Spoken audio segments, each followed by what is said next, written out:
Hello, beautiful, wonderful people. Hi, how's it all going? Thank you so much for joining us. Episode 24 of the Atomless.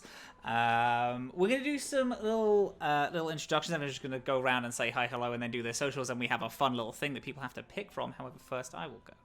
Hi there, beautiful, wonderful people. How's it all going? My name is Matthew Edberg, Captain Crail on all things. You can find me here, where I do this.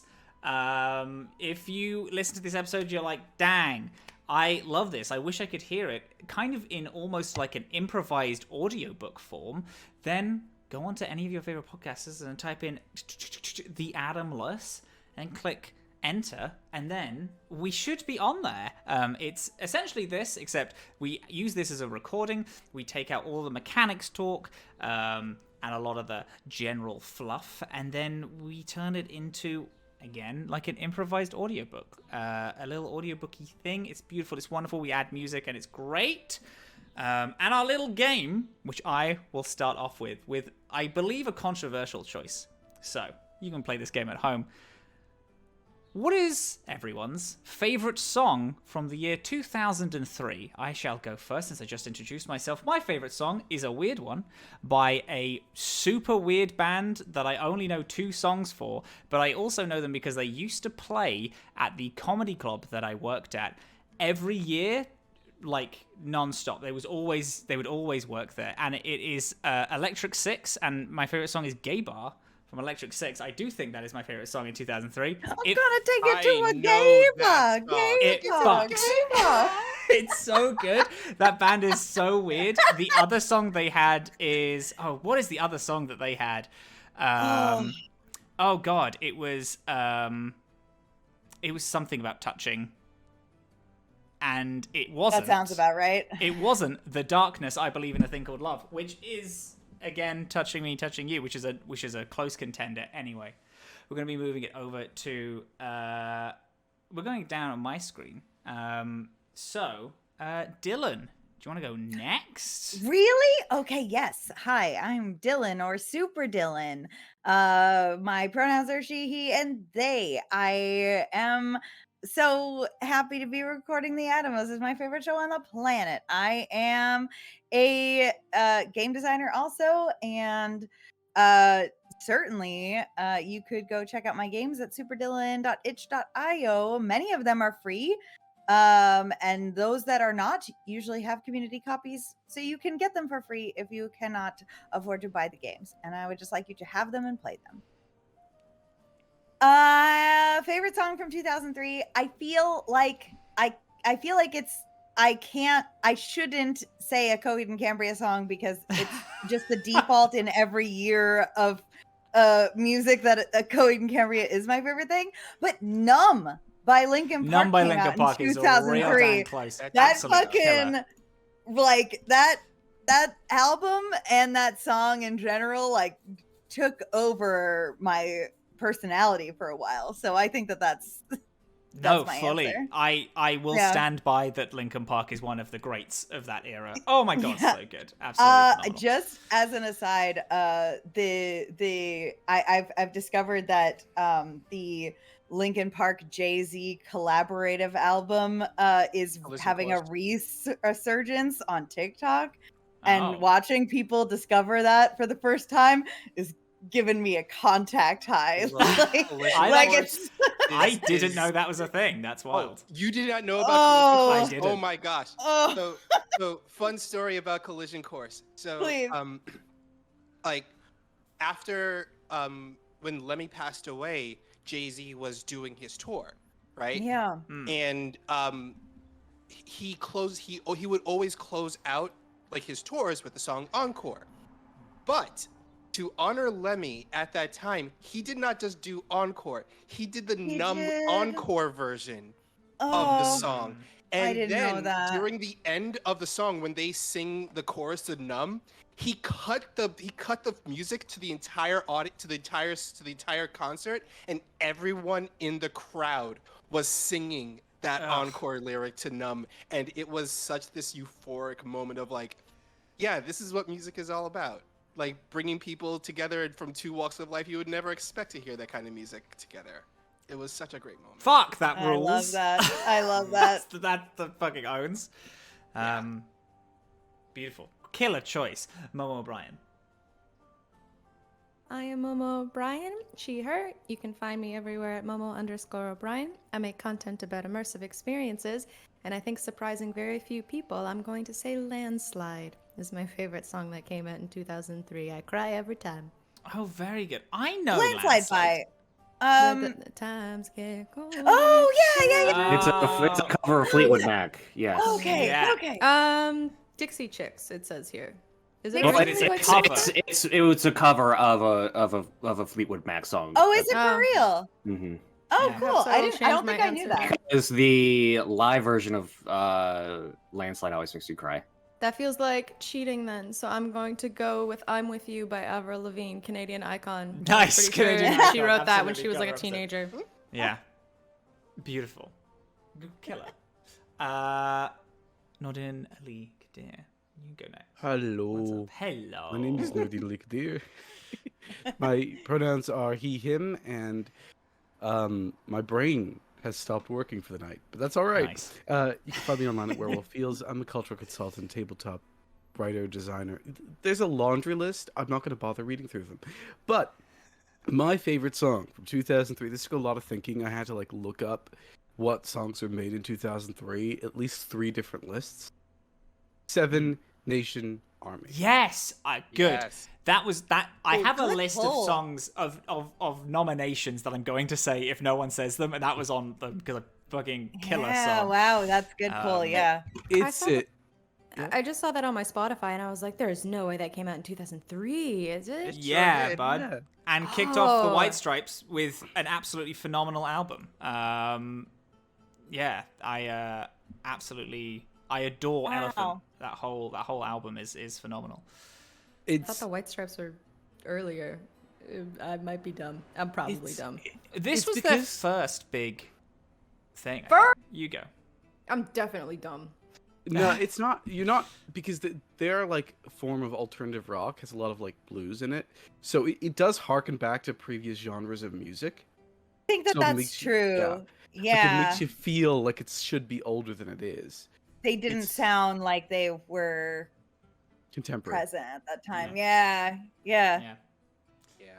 Also, it was their 4th studio album. I'm a dummy. I thought Is it was it their first. really? It was their 4th. Yeah. Seven Nation Army was on the album. It's Elephant, definitely which is the their first 4th. time I became aware of them. That's I for think sure. that was their first. I mean, Seven Nation Army was their huge hit. Yeah. You know. Anyway, that's a killer choice. That's beautiful. That's perfect. Andre Rivera. Hello everybody. My name is Andre Rivera. He, they pronouns. You can find me at Andre Rivera Art on whatever the fuck exists in this hell timeline for social media. You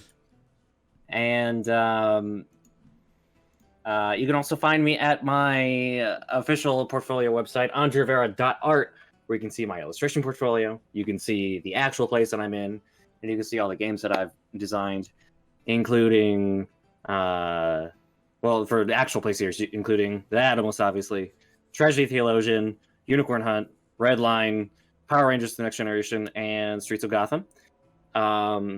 My 2003 song is a bit of a cheat because it technically came out in 2002, but it was released as a single in 2003, which is the ultra classic JT song "Cry Me a River." Oh, very good. I'm such a JT bitch. No way. You're Yeah. Are you really? Future Sex Love Sounds was my bop in 3rd grade.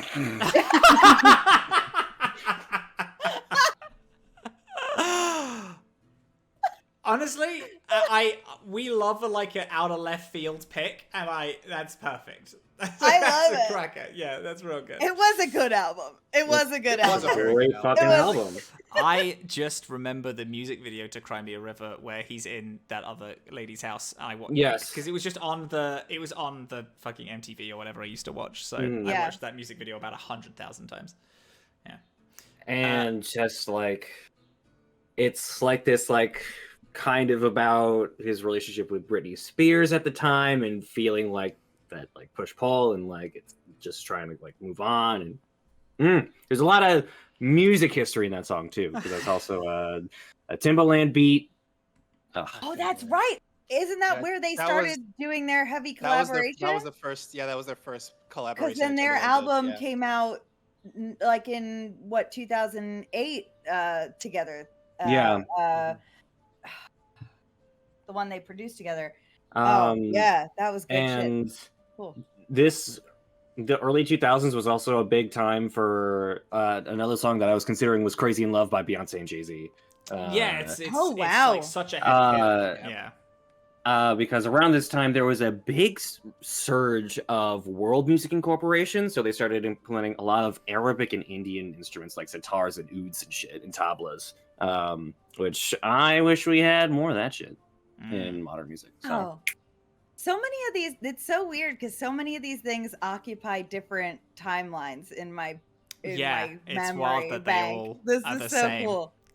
And a wonderful, beautiful guest, WallE. What's up, y'all? It's me. It's up, y'all. It's me, WallE, your favorite non-binary sign best friend on the internet. You can find me on the Twitter machines at WALE132, like the cute little Disney robot, where I talk about the stuff that I'm in and what's on my brain. Oh boy. So 2003 was a very weird year for me music-wise because that is when cell phone rap became a big thing. So to understand what cell phone rap is, it's basically they were hip-hop music that had a very simplistic repeating beat where you could just sample any bit of the song and you could turn it into a cell phone. Into a cell phone ring. That's why when you saw a lot of commercials on MTV at that time saying, "Hey, text 6863 to this number, and you can get this cell phone ring you get this ringtone for your cell phone that is like the sampling of this 15-second sampling from this song," and that's when cell phone rap was a big thing. Wow. But I'm not going to talk about that. In 2003, I was fresh into my love of wrestling at that time.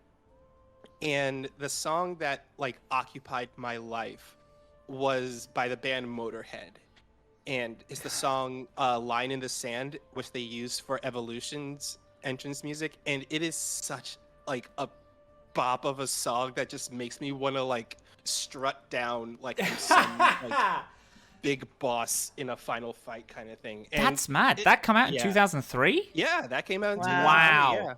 Yeah, that was like 2003 was also a big year for garbage rock. Like that was like a big year where garbage rock became a big thing everyone listened to. So songs like that was kind of prominent at that time, and I was listening to a lot of that stuff. And I really loved "Line in the Sand" by Motorhead. That's dope.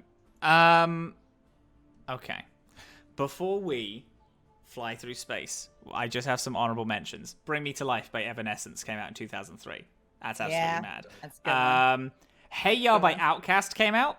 Absolutely killer. Like an almost 10 out of 10 song. Yeah, I love it. Yeah. I think it's absolutely phenomenal. "I Believe in a Thing Called Love" by The Breakup song Darkness. ever, I say. Yeah. It's good. Oh, The Darkness. Yeah, "I Believe in a Thing Called Love" by The Darkness came out. Again, another absolute bonkers song. Anything else? Did you mention "Go with the Flow" by Queens of the Stone Age? On like that, I was listening to Queens of the Stone Age weirdly today, and I haven't done that since I think 2006. Because that album with "Go with the Flow" is incredible. I actually didn't know that, and I may have actually changed. I may have said that as my answer.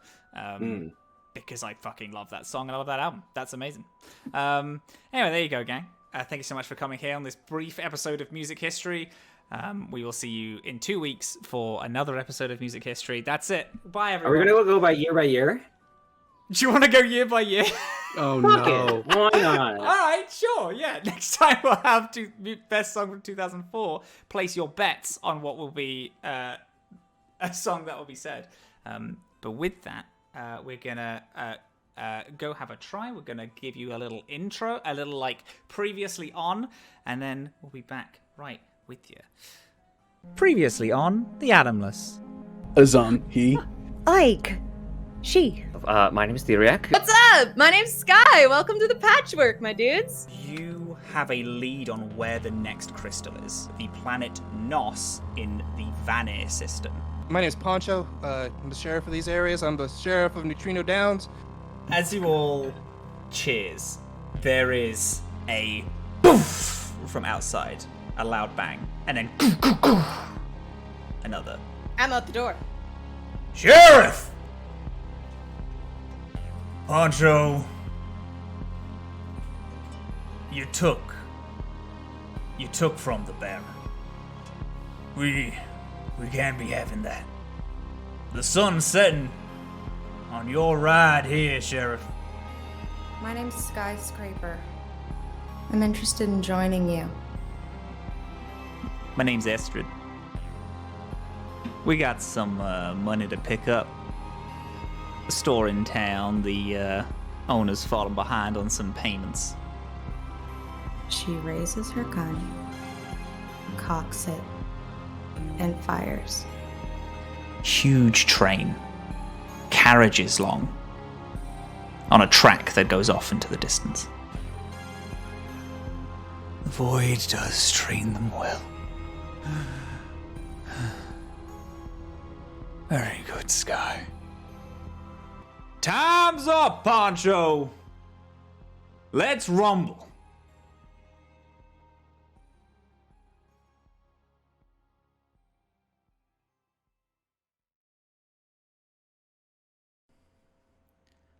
Time always seems to repeat itself. Like a clock, no matter how far away it seems, time will always bring itself back to the same moment. The same planet, the same enemies, the same story of unknown heroes arriving, the same things falling from the sky. The universe wonders if it will be able to escape the repeating. The town still bears its scars. In the silence before the first shot is fired, the wind blows, picking up sand to cover a rock whose face still shows the bullet holes from the first battle. The air is scared. What if time repeats itself? What if you all fall today, then who would be left? Is time repeating, or is this a second chance? A breaking of the cycle? You are all, aside from Skye, holed up in the centre of town. The Baron's men, you're looking about 14 to 15 strong, stand outside. Scrap is guarding some of the town folk who don't want to fight. Flair, Keelan stand inside with you all, and a few other choice members of the town who decided to fight as well. Skye, you are outside of the town with a few of the Baron's men. Going a quick scan of the abandoned town hall that you've decided to haul up in, you briefly clock a figure in one of the windows. Azam, you see Skye amongst the gang. No one has fired yet. You all breathe in the anxious air as the wind turns out to turn and leave Nutrino Downs. Far off in the distance, you see a gathering dust storm. Skye, you were speaking to the Gripply, this large toad sitting on a almost biohacked, changed, possibly just a bit of a wild and dangerous lizard. You have been given the small leadership of a group of about 4 to 5 barons, men. The Gripply openly says to you, "Right, so you know the town. So I expect you to do good on your word and lead us to some sort of tactical advantage." And although he is giving you some sort of command on the surface, you get a slight feeling that some of the other members possibly know slightly more than you. Before any shot is fired, as everyone is gathering, what is it you'd like to do? Where would you lead this team to get ready before the attack? I think I told the team that inside the abandoned, what was it, schoolhouse? Town hall? Town hall. Inside the abandoned town hall is where they were stockpiling all of the Nutrino. What's the... Tyrrhenium ore is the Tyrrhenium. Tyrrhenium ore. It's where they were stockpiling all the Tyrrhenium. So I assumed that the big fight was going down in the center of town, and we were going on a stealth mission to go get this stuff. You would know that. Actually, I'll move this over to both Azam and Poncho, as the two of you would have probably spoken about this before. Where would Azam, being a tactician, and Poncho, this being your town, where would you like to place people? Would you like on different cover of buildings? Would you all like to be in the townhouse, giving this almost stealthy ambush to a few of the members? What would the pair of you? Where would the pair of you like to have everyone set up?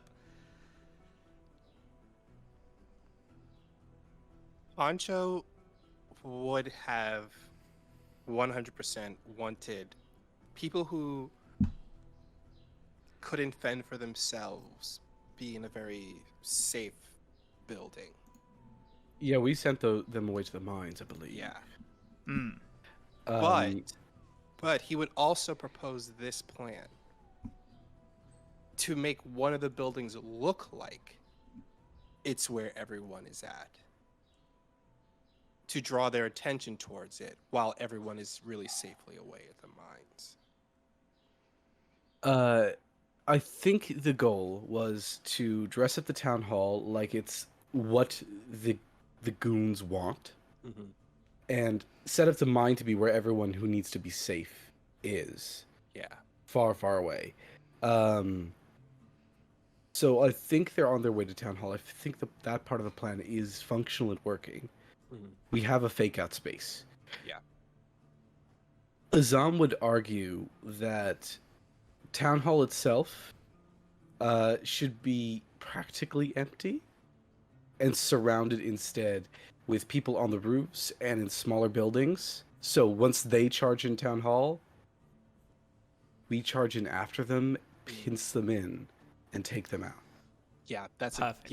That's kind of like where my brain was going with it. Also, where they have a fake Yeah. building that they lead them all to, and then we just bam, get the drop on them. Okay, in that case, where do you want me to take these 5 people that I think pass the vibe check? I tell you what, I'm actually going to move us all to a small map so we are not just thinking in the abstract.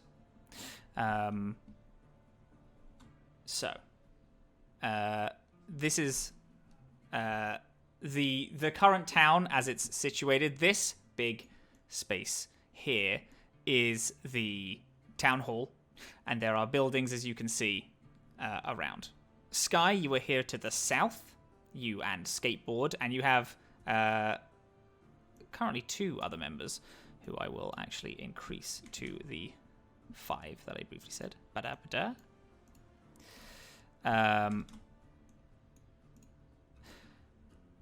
Then we have these 4 up here, these 4 guards. The Gripply, who is riding this big malfunction lizard. And there are 2 other riders who are riding on 2 other lizards. Both of them seem quite beefy. The lizards are quite strong. These are not our friends. They are Baron's not friends. your friends, no. Lovely. These are all Baron's men. Poncho, Azam, you can see that you are in the town hall. You should be able to move your token, so move your token outside of town hall to another place. We have Ig and Theriac who are on the building across from you. You can't move the token. Gosh.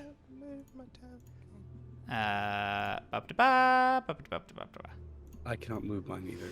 Oh my god, I'm so bad at Same. this. I can move my token now. I love this for me. Okay, I'm giving everyone superpowers to move their own token. Everyone be grateful. Thank you, thank you, thank you, thank you, thank you. Thank you.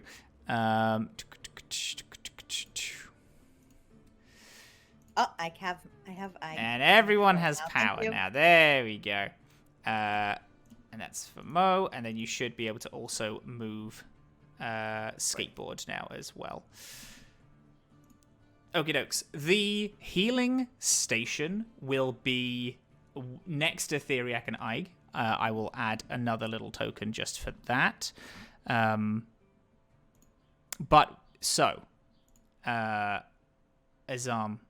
Poncho, where would you like these? Where would you like to set up? Poncho's just going to be right in the middle of the town. He's not going to be in some building. He's hiding. Yeah, he's not hiding. Love that. Right. Azam is hiding in town hall, because I have like a little length of garrote wire that I've unspooled, and whoever's the last to enter is going to get dragged out with me by the neck. Ooh, Fadoofa. Yeah. Why does that Alright. make me laugh? It's a romantic evening, really. It you is. know? You two have placed yourselves. That's perfect. Momo, where would you like to lead these people? So I thought I was originally taking them to the abandoned town hall, but if the abandoned town hall is currently where people are going to get the shit beat out of them, where would a good place for me to take these people whose minds could potentially be changed? Where can I take them to so that we can try and convince them to not be bad guys after? Well, there's any of these other buildings that you will be able to... You could have set up beforehand. In, like, the general store, you could have set that up to be a neat little trap to, like, bar them in. All right, we're we going to also- the general store. Or the bank? Also did Theriac and I set up a sort of a makeshift? We had planned to set up a makeshift sort of Little med healers. bay, Absolutely. healers place. So- Maybe that's a place for Good idea. safety. Yeah? Possibly. That could work. You will be bringing about 5 Angie people who Oh, are no, willing no, to okay, fight not you into the med really. bay. No, no, never mind. Yeah. Let's do the general store, Yeah, which yeah. I believe is this building right here, Yeah, let's right go at the for it. edge. Let's go for Yeah. it. So, these people, Mo, that you are, that Skye is bringing in is Estrid, who is the person who took you originally to the Baron. She's with you. The Monitor brothers, who were 2 of the people who originally rode with this Gripply Baron's captain into town, and then Poncho spoke to and was like, hey, talk to your mum. And they seemed kind of a little bit like, oh, okay, yeah, sure. And then there are 2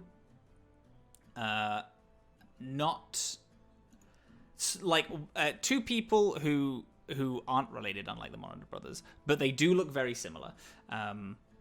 There is one who is like a slightly older man, and then there is a younger woman who aren't very talkative at all, but they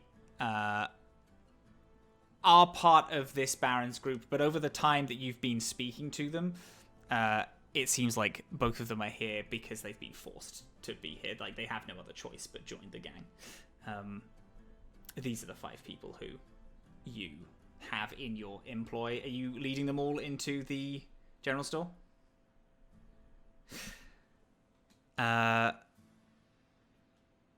Would you mind rolling me a persuasion to see if you can convincingly do it? Oh no, persuasion? Diplomacy. It would be diplomacy. Diplomacy. My apologies. 4.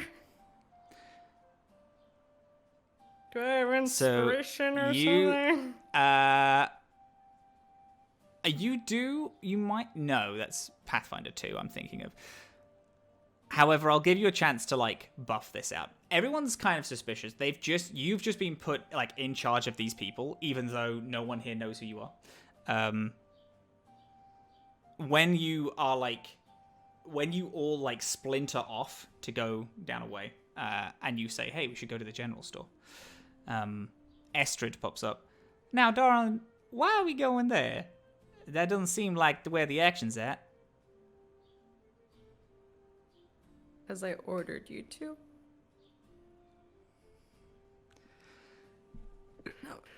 Right.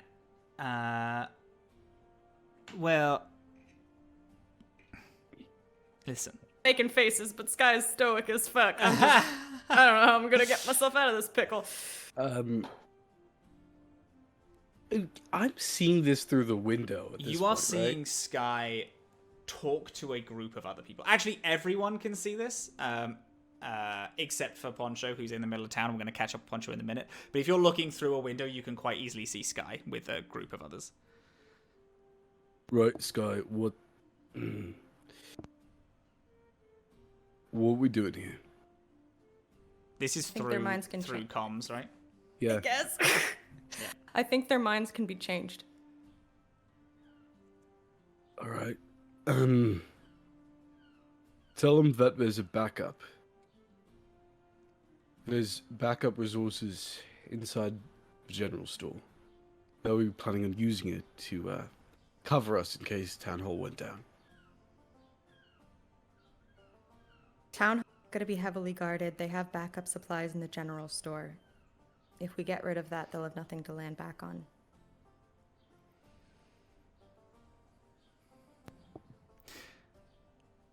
Now, correct me if I'm wrong.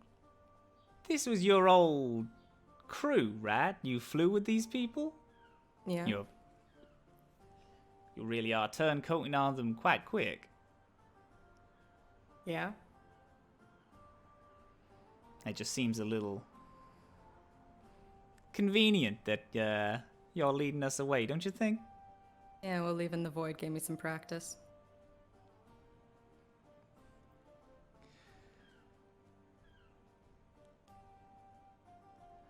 All right. You want to stay here? With the rest of the people who I don't trust but know? I'm not opposed to that. I'm less opposed to that of you dragging us away, but as you say, almighty commander. You can tell that she is very much not buying this, but will follow you because you have said this is where we're going to. I'm the boss. So I'm gonna make. I would like another persuasion from you, and I am gonna roll just like a general morale check for the group, for the people. They are gonna follow you no matter what. Okay. But things might switch up a little depending on how this goes. While that's happening, because we all did see this, Dr. Theriac, look, Yes. Skye's okay. She made it back. I'm hardly surprised. Are you? No. I think, acting very confident. but I was a little worried.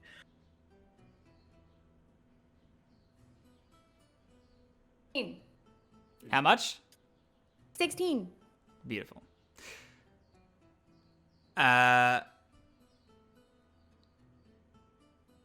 You, after like a small amount of silence, one of the monitor brothers turns to his brother.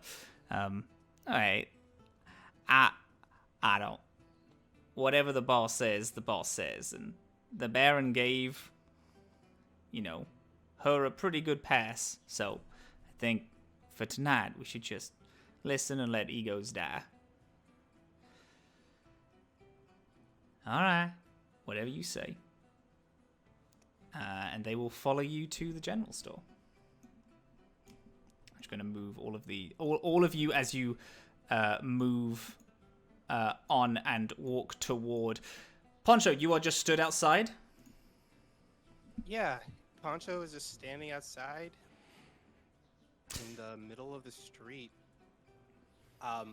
In that like thoroughway that kind of like meets up to where people would be coming into the town, and he is just standing there, Move this. waiting for these guys to come on into this town.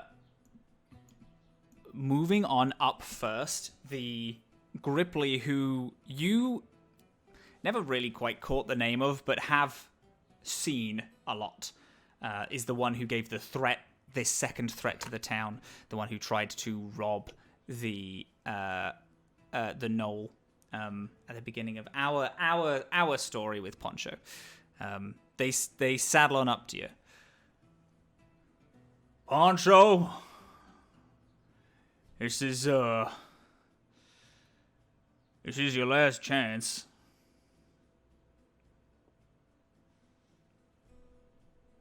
Well, if you're seeing me standing out here in the middle of this street,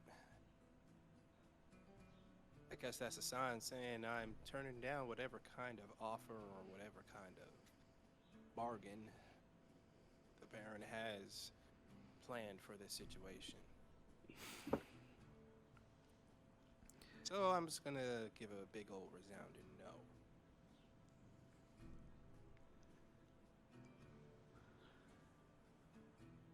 You're a resilient one, Poncho, I'll give you that. I'll make sure to write that on your gravestone. And they put their hand toward their hip. They pull out a small laser rifle. Poncho, could you roll me a reflex check, please? Now,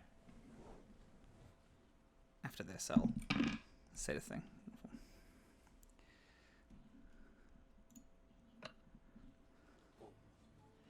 Okay, reflex. Where's my reflex at?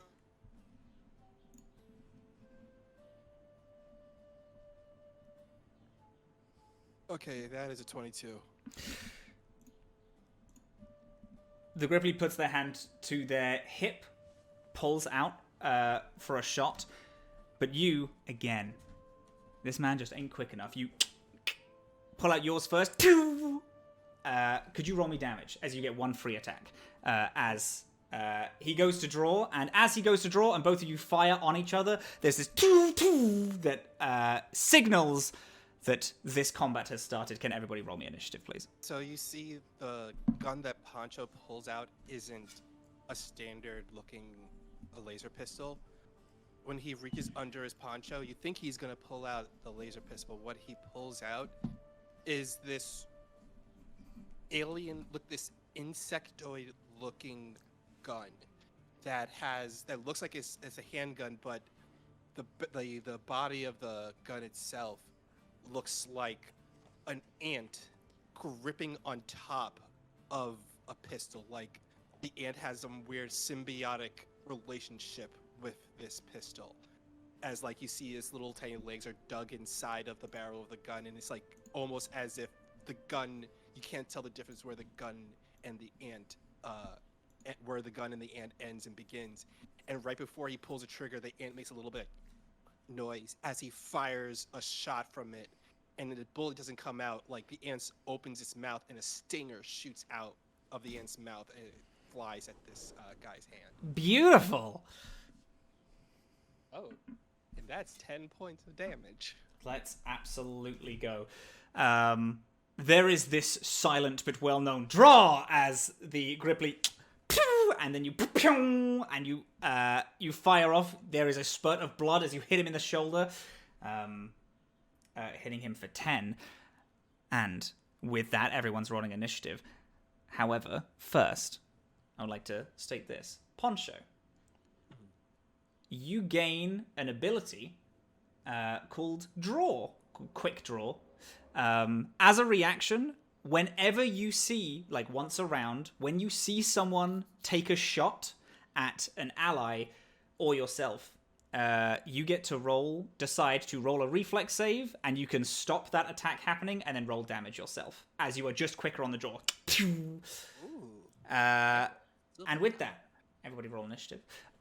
Do we have a 20 or above at all? No, delicious. Do we have a 15 to 19? What'd you get? I got 18. Okie dokie.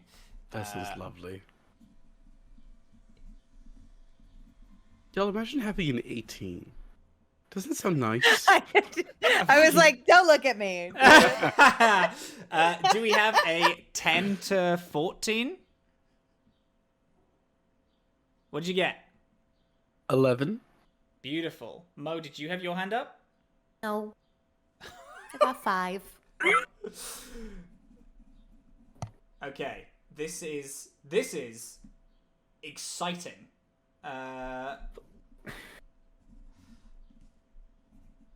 Poncho is up. Perfect. Okie dokes. Do we have a 5 to 9? 6.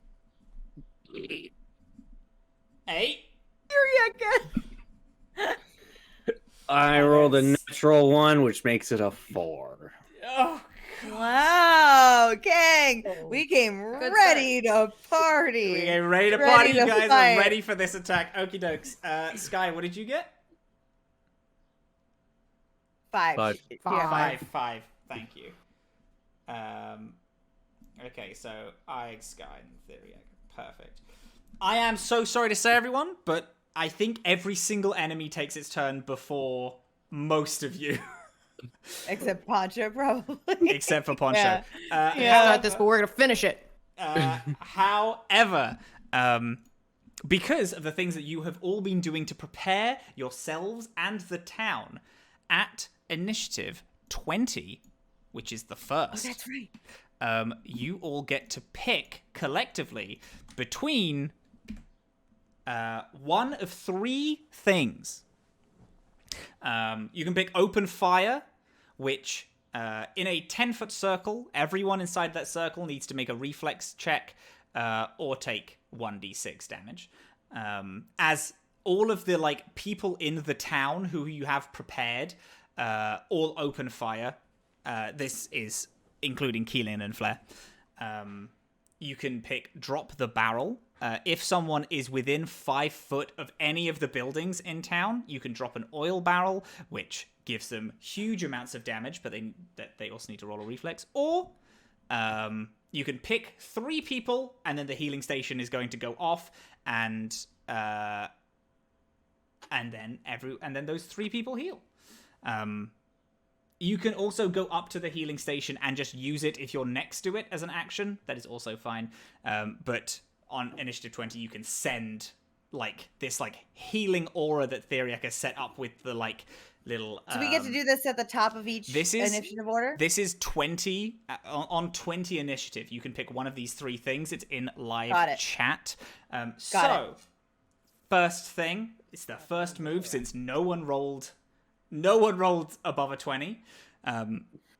Which one would you like to do? I'm inclined to say drop the barrel and see if we can drop it on this little fella right here. Yeah. Is he within 5 foot though? Of 5 foot of who? Of where? 5 foot of any building. Oh, I kind would of. say, Yeah? 5 Yeah. feet. I mean, he's in. The lizard is. The lizard. The lizard is, but the The lizard the mount is. There is a thing where, because those two are separate tokens, the lizard has its own health and he has his own health. Generally, it's going to be pooled, but you can like choose to shoot at the Gripply, and the Gripply will fall off of the thing. I would love this Gripply to be on a flaming lizard. I do think that's Yeah, very you funny. want it to be on a flaming lizard? Okie dokes. All right. Is everyone into that idea? No, I'm here for this. I don't think we should open fire anyway. So. Yeah? Okie doke. Perfect. Right then. Giving a signal, whoever gives that signal, I imagine it's his arm. Keelan runs up inside of the abandoned town hall, lets go of a rope, cuts it, and a barrel that was Home Alone-esque rocking on top of this building rolls down and then explodes out. This Tashtari, which is what this Gripply is riding, needs to make a reflex save of... It does, unfortunately, make it. That's a 16 on the die plus 7. So that's a 23 altogether, so that beats the 19. However, it takes half damage. So I will roll that. Actually, I'm just going to put that in the thing, since that is 5d8. That's 17 halved, so the little creature takes 8 damage as this barrel and then explodes on it. There is this as it like rears back. The Grippy's like, "Hey boy!" as just getting shot in the shoulder and is trying to control it. Perfect. Okie dokie. Now that the first shot has been fired, these two girdled lizards are going to actually act before Poncho. The two riders are going to just open fire, actually, on Poncho, both of them taking shots. They only get +2 to this. That is a 7. That fails. That is an 18. Does an 18 hit your Poncho's EAC? EAC? EAC. That meets my... That meets. Unfortunately, it is meets beats. 4 damage to your stamina as one of these Baron's men on top of this girdle lizard takes a. There are 2 shots, but because you are so quick with the pistol, with your insectoid gun, and with the bucking of the Tashtari in front of them, they miss that shot, and it goes wide. After that, Poncho, it is you. Okay. As soon as the shots are opening fire, Poncho is going to kind of do like a little hop run over to that little trough over here. Perfect. And, like, duck behind it. Hell yeah. Yeah, that's grand. That will be half cover as you're like ducked under it. Is there any shots you would like to take? Any actions? Any attacks? Take more shots at the one that was riding at the little leader. Perfect. Yeah, the leader. Yeah. Okie dokie. Beautiful. Roll me an attack.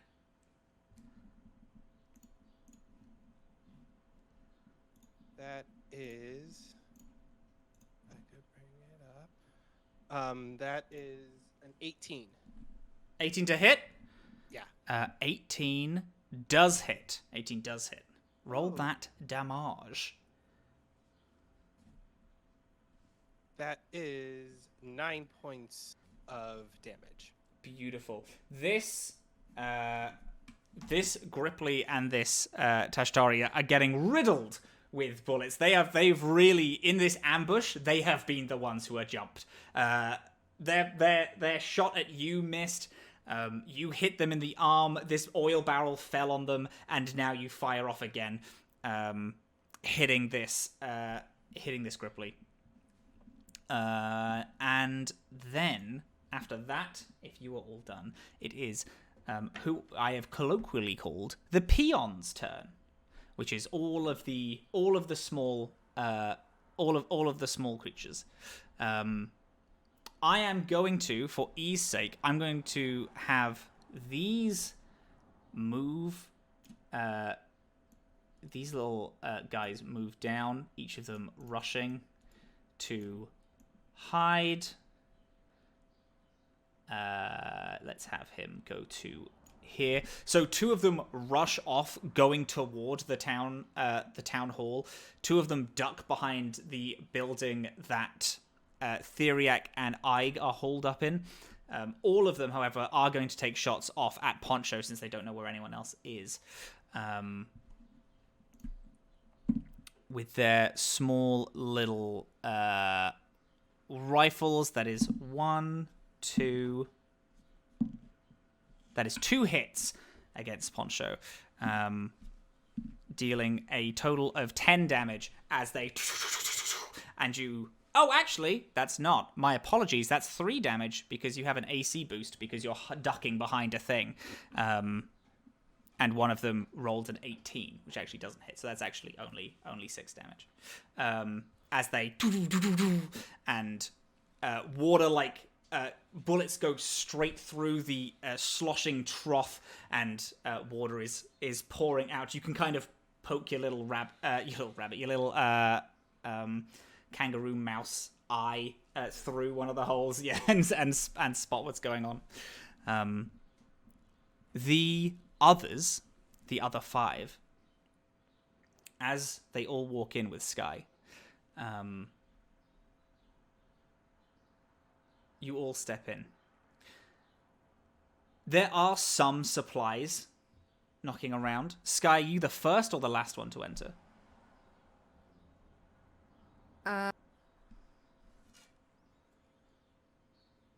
Like, I want to be the last one to enter, but I also don't want these guys to be suspicious of me, so I will go in first. If that matters. Yeah, it does. Stepping inside of this, not fully cleared out, but kind of empty general store. You walk in, 5 people follow you. As you all step in, the gunshots start being heard from outside, and Skye, you hear a rustle and a click of a revolver, and you turn around and Estrid is pointing her laser rifle at you. Now, we don't have time for this. We ain't gonna be falling for nothing, sugar. You ain't very convincing. You have only been with us, what, 1 week?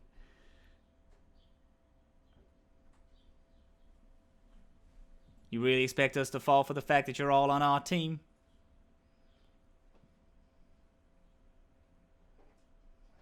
Are you done? Go on. Defend yourself.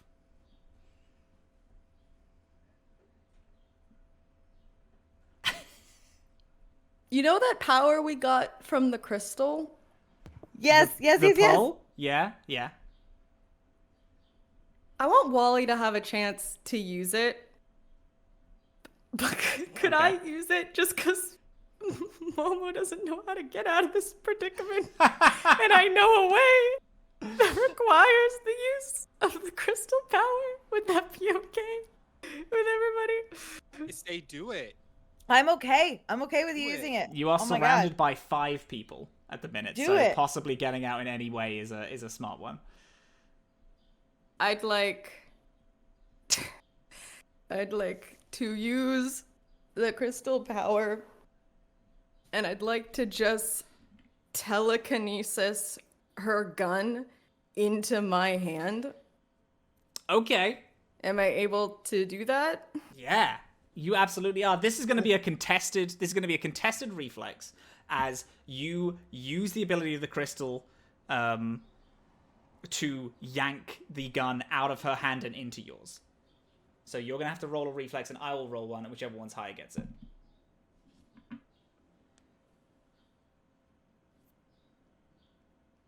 Flex. Huh? 23.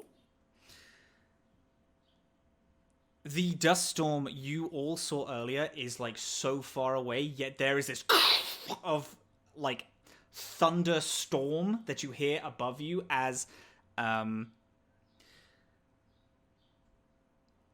sinking in with this time that you've spent with the crystal and this huge beaconous explosion that you all felt when arriving on Nos.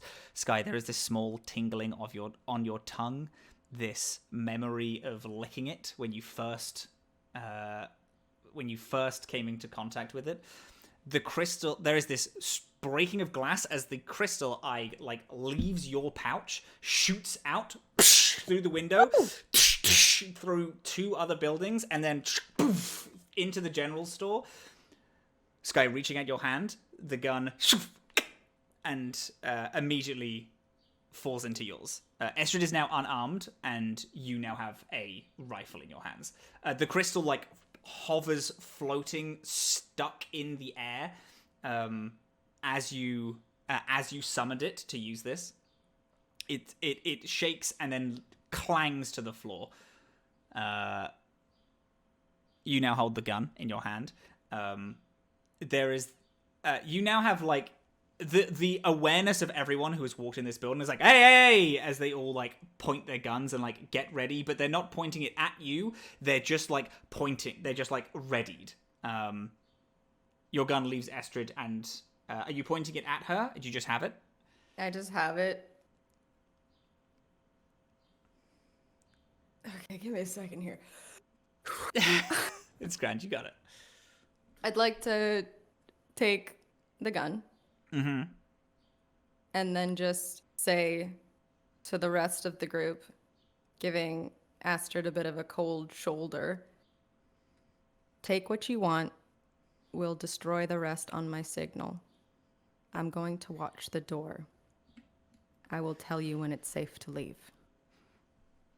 Am I understood? Yes, ma'am. Yes, ma'am. Yep.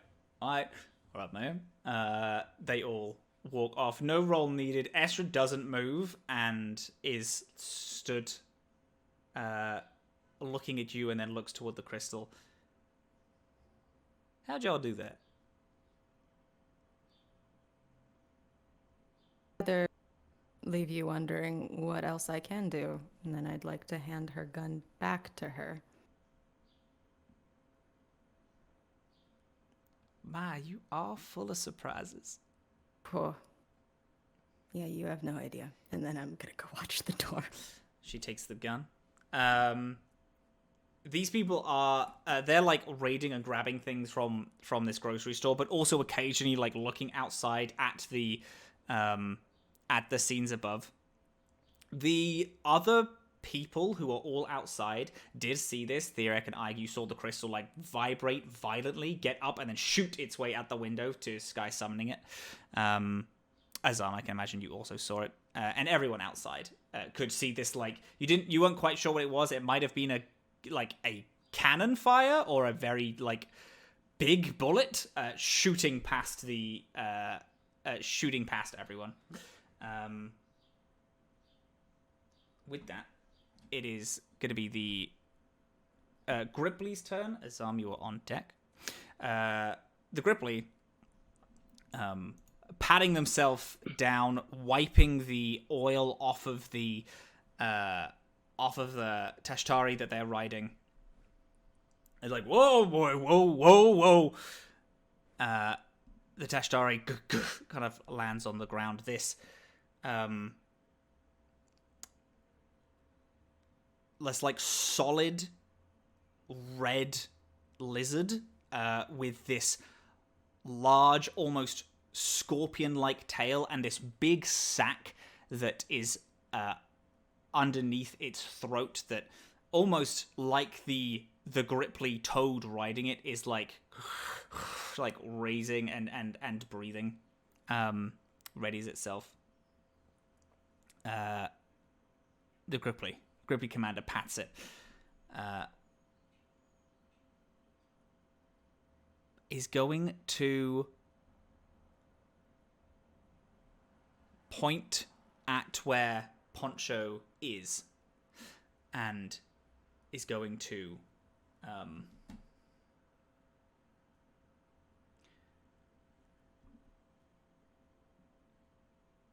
he's a good shot.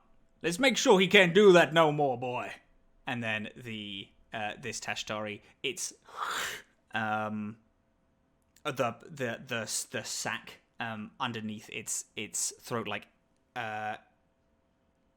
glows this like bright white. It opens its mouth, and as it shrinks again, there's this huge, bonkersly, incredibly bright flash that happens, like someone has just let off a firework or an extremely like bright camera right in your eyes. I am going to need Poncho. I'm going to need you to make a fortitude save.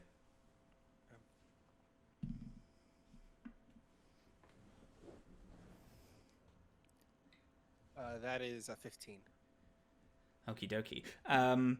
Seeing it like it's ready. This flash, you duck back down behind the trough, and it almost looks like the night turns into day for a second. You understand that if you looked at that, you would be fully blinded, but you are able to get away with it, as that was the ability that it used. It used Bristle Flash. Azam, it is you. You are on deck. Azam, what would you like to do? Yes. So this friendly fella is like right on the opposite side of the door, right? I'm gonna just sneak up here, take that garrote wire, and like pull him around his neck and drag him through the door, probably screaming. Like a ghost. Exactly like a ghost. Absolutely. Give me a let's have a strength check. You get advantage. I do love advantage. How does a 22 do? 22 does exceedingly well. You this person ran toward the door. They're like a scruffy, like dog humanoid. They run up, they get to the door, but then they turn around and they fire at Poncho, leaving their back open for you to open this this door and then grab them and pull them in.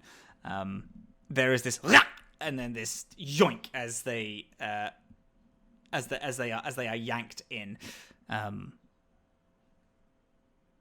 What is that what would you like to do? Is there anything with that? You've successfully grappled them. Yeah, I think I just want to like sit here and knock him out as quickly as possible. That's it. Absolutely. That's my goal. You know what? Roll me an attack then. You got him. Oh. Yes. I believe. Yeah. An attack. Which is a +6. Wonderful. Another 22. No need to roll damage. There is this real quick, like you grab them, and are you just choking them into unconsciousness? Pretty or much. Are you thwapping them? You grab them, pull them in. There's a small struggle, but in the gunfire going off, no one is able to hear them as they pass out, and then you are able to throw them off to one side as they are out. Great. I'm just gonna hang out behind this door in case the other one Just gets wait some in? fun ideas. Absolutely. Can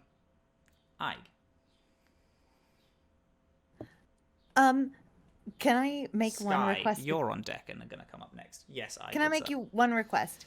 Can I have a little rat icon for Verpal? For Verpal, absolutely, I'll give you a little fucking rat. That's fine.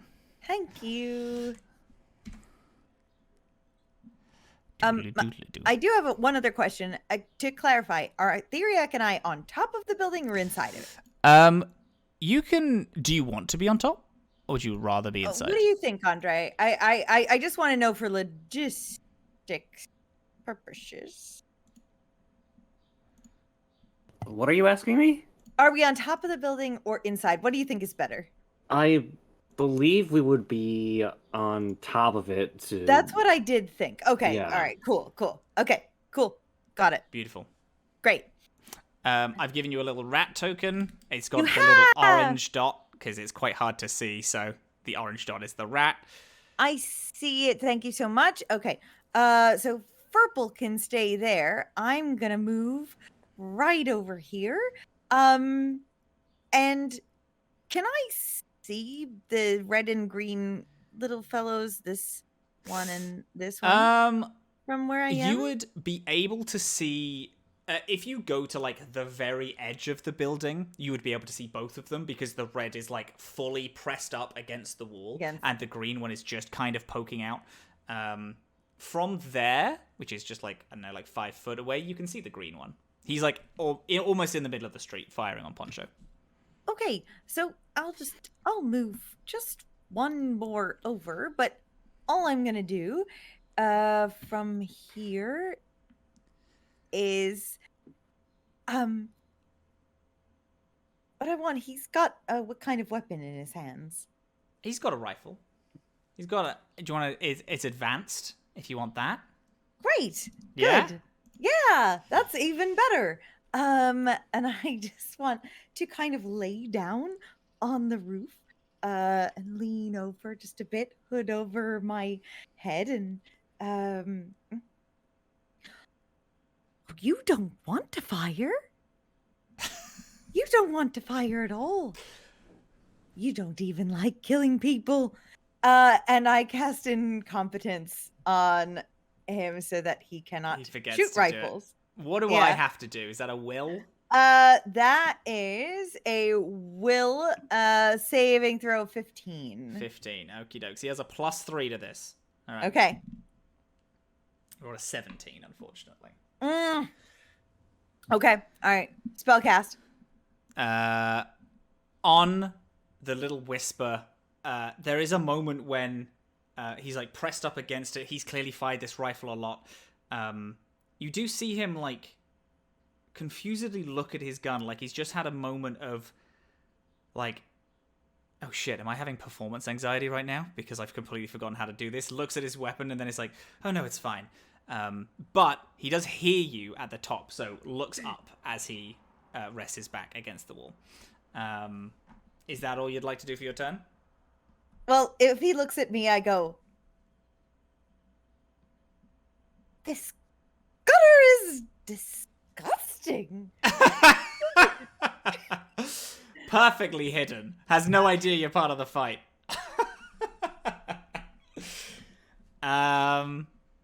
Skye, you are.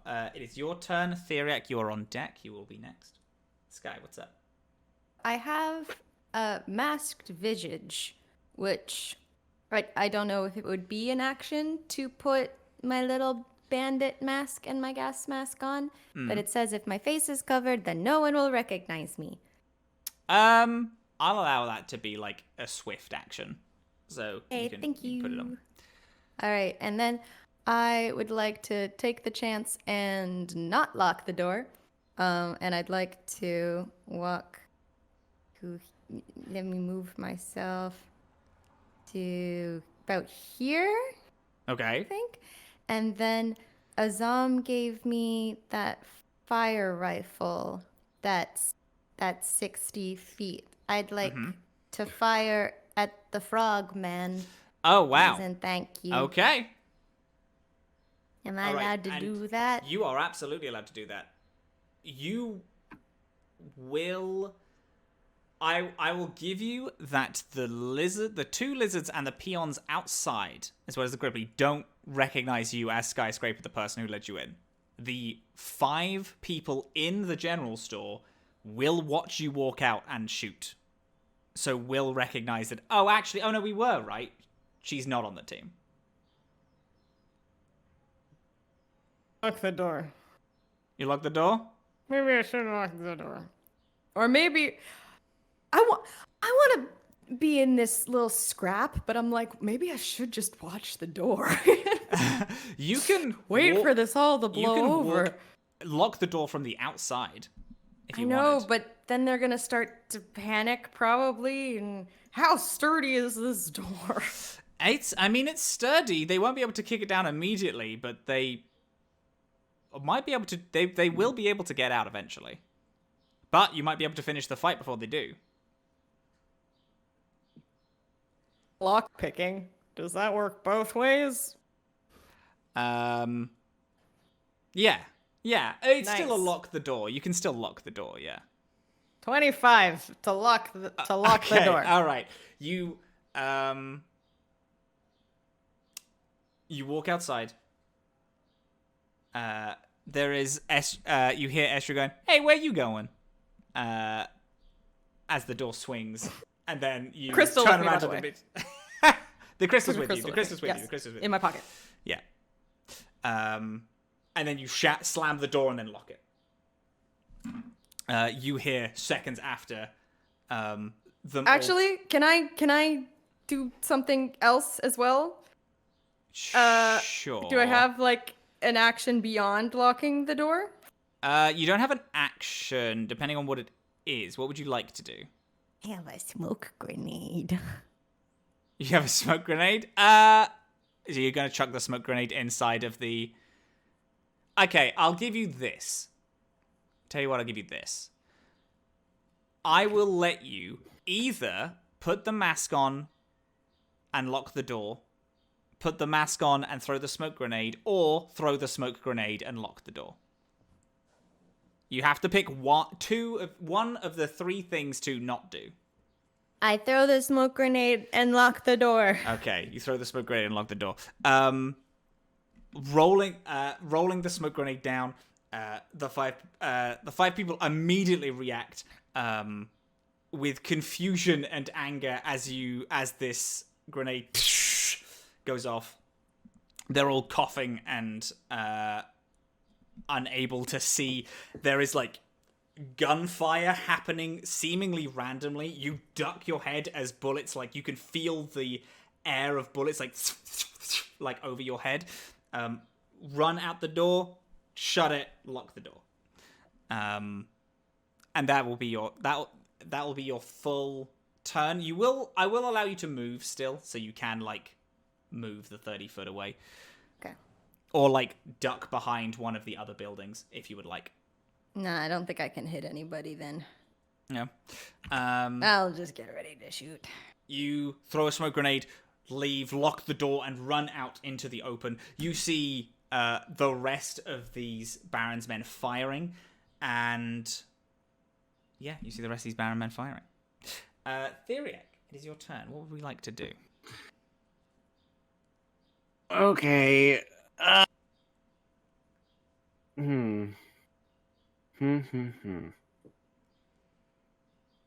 Gang, what the fuck are we doing? What's going on? Everybody's shooting. Everybody's shooting. Everybody's shooting. I think that is the plan. What if Everybody's I shooting. shot? It's a ballroom blitz. It's a It's ballroom the blitz. ballroom Theriac with a gun? Who would have thought? Theriac murdering someone? That's never happened before. Unthinkable. Not with a gun. Theriac shot someone at that's the end of true. the race. Yeah. That's true at the race. Theriac Yeah. shooting someone, that's a leak of morale. You should. Hold on. I'm trying to think. Can you throw leak puns at me? Hold on. Okay. I am going to. Ooh. Fuck. Damn. I have not done combat in so long. I feel like I'm geriatric. We really haven't. It's so fine. Feel free to take your time.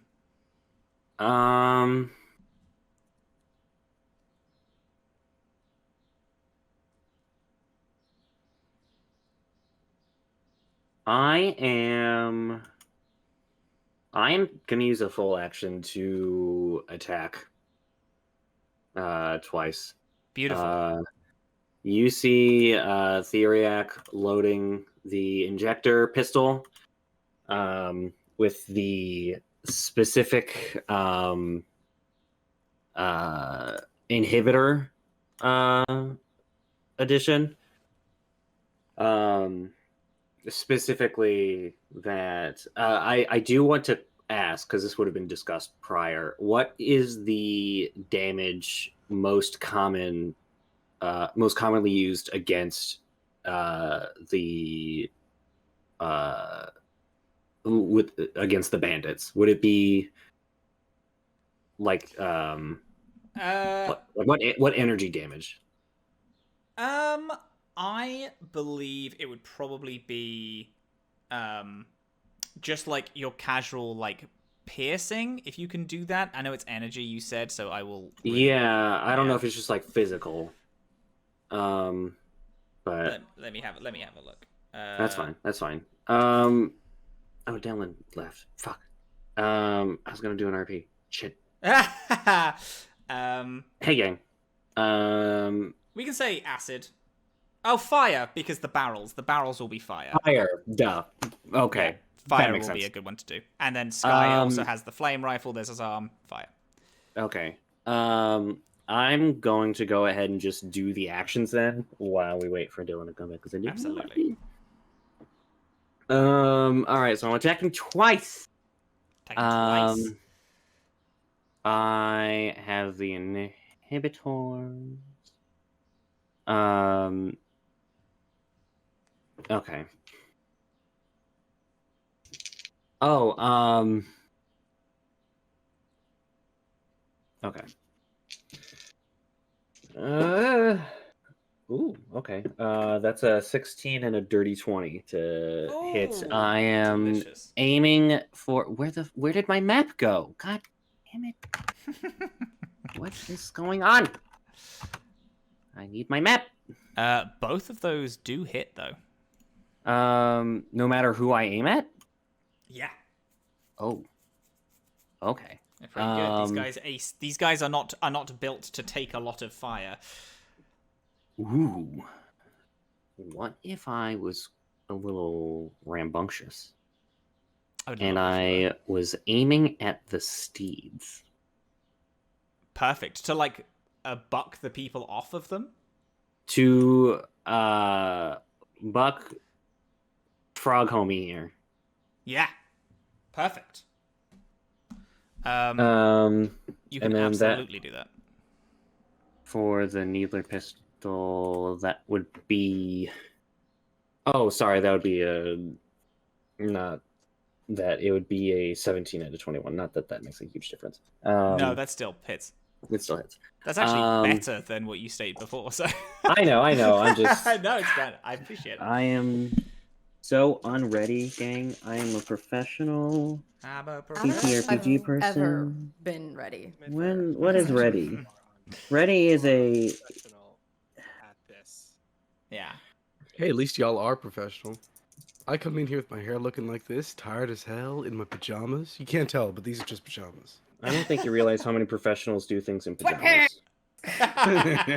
You'd be surprised how many games I have played and I've been Donald Ducking it, alright? So, they can't All right. Oh, that would be piercing. Perfect. So that would be a total of 4 plus 2 6. 2 plus 2.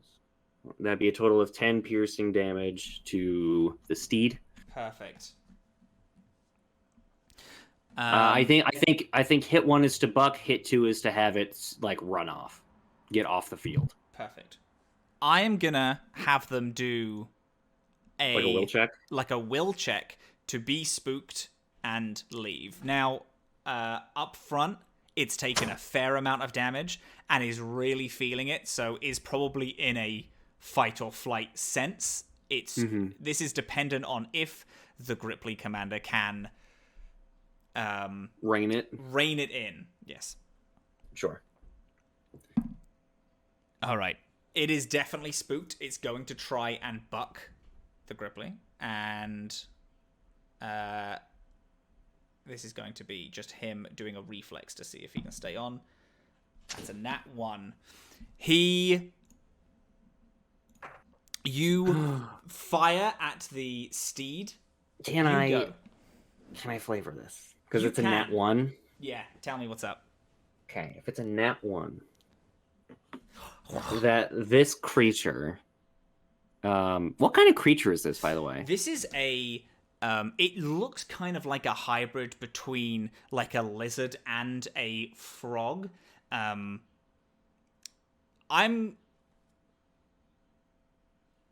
Give me a physical science. A physical science? Or a life. I think a life science is animals. Yeah. What? Oh, Theriac failing a life science challenge. Sure. Do you know what I got? What did you get? You want to know? What do you get? I got a 33. Tell me, bitch. Theriac has never seen this creature before and has no idea. No, this creature you might have read something on these like deep desert lizards, these huge, almost apex predators of desert areas. They build up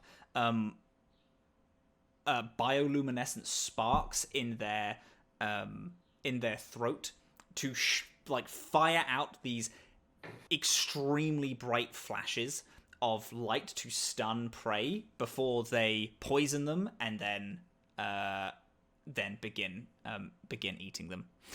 They are one of these creatures that are almost never trainable, but you can form some sort of bonded connection with them. They are this weird like frog lizard hybrid again. This big scorpion's tail that, when not in use, like curls into almost like a pig's tail and then will whip itself out again.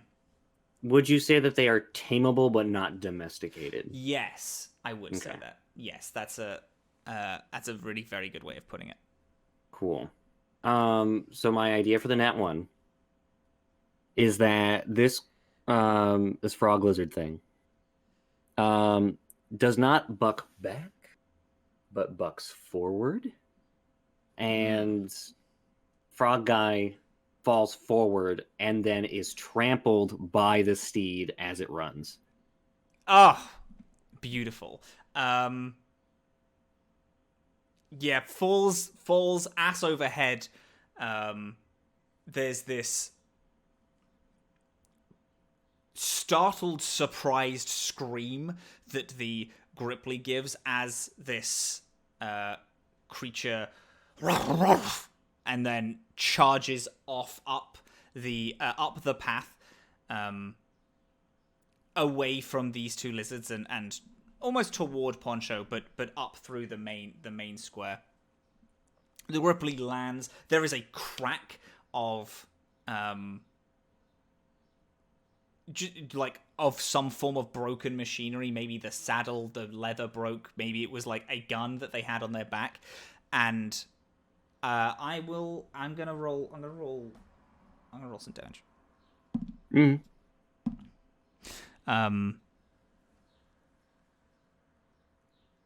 They fall off, are able to like roll half out the way, but as they roll, they leave a quite like high-powered rifle in the dirt. The Tashtari is like rearing its legs, and the Gripply sees this opportunity to like go and grab for their rifle, and then the Tashtari lands on his arm, and there is a hugely loud crack as he yells out in pain, and the Tashtari runs off. He is still alive, but is extremely badly broken. And the Tashtari is going to run off. I'm going to say it's run halfway up the halfway out of the town, still in town, and still clearly, like, violent in a way that's, if you try to interrupt it, it's going to lash out, but Yeah. absolutely just wants to get out of here. Is been taking too many hits from too many angles, is outnumbered, is smart enough to be like, yeah, this is not my time. So this, I was waiting for Dylan to come back so I could RP this. Absolutely. I think as they are both taking shots as they aim out, Theriac says, "This isn't that different from what I was doing prior to Wild Times." This isn't. No. I thought you just got picked up and started Wild Times. I wish it were that easy. Who's next?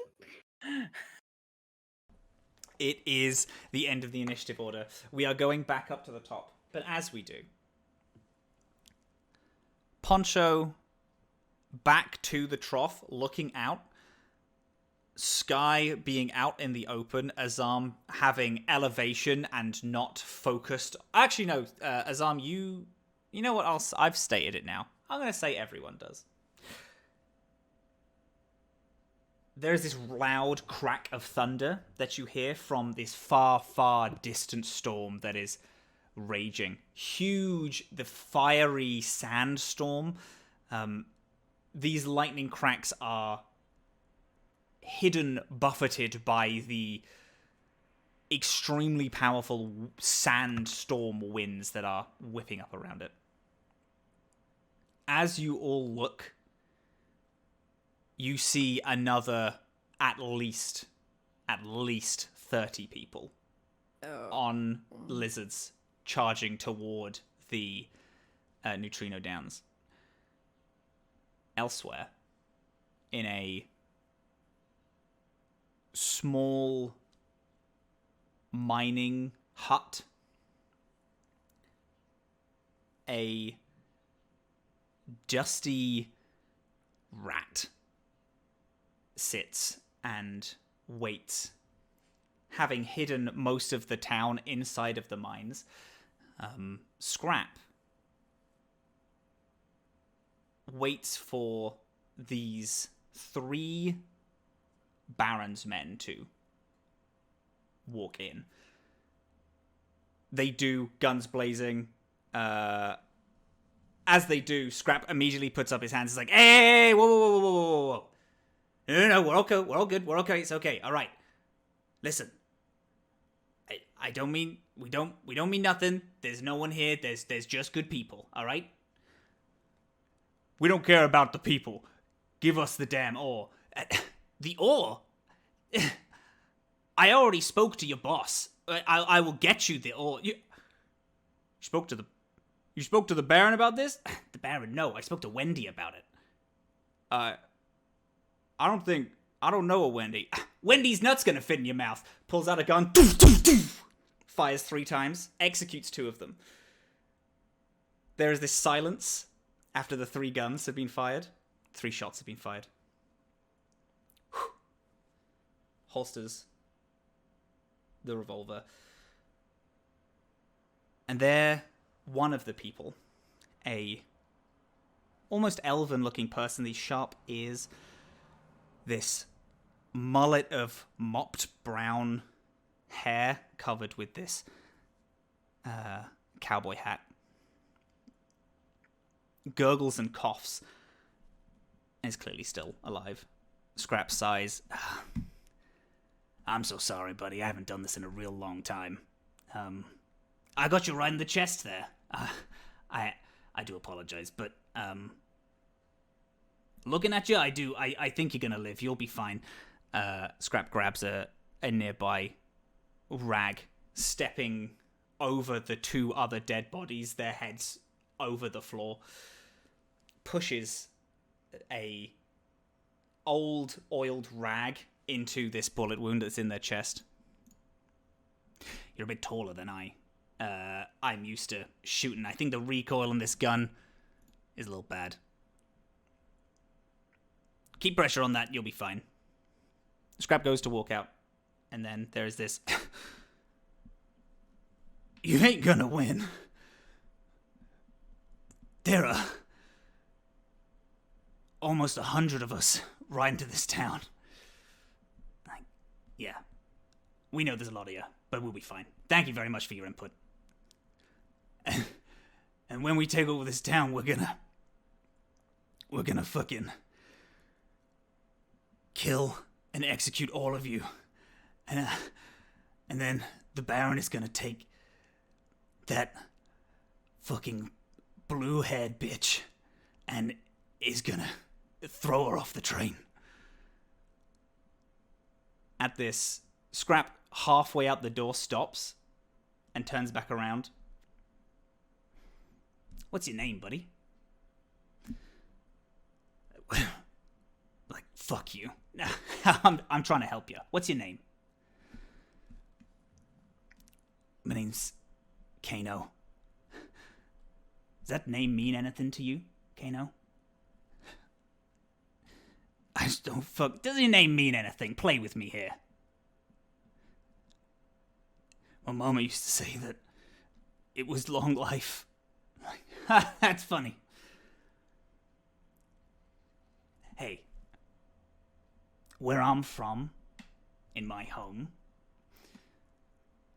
names have meaning.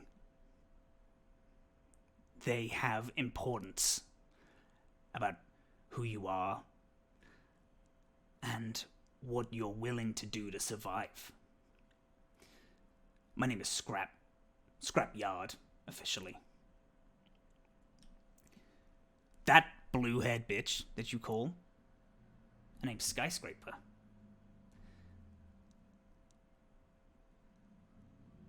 And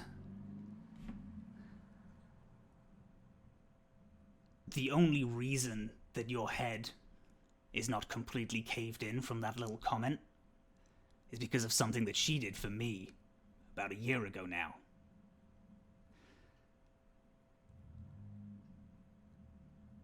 And I'm going to tell you that if she didn't do that, you would be part of the ocean of bodies that I have buried, immolated, crushed, chopped up, thrown in rivers. I would not only make your mother a liar, I would embarrass that woman. And just so we don't make that so, what is this train that you're talking about?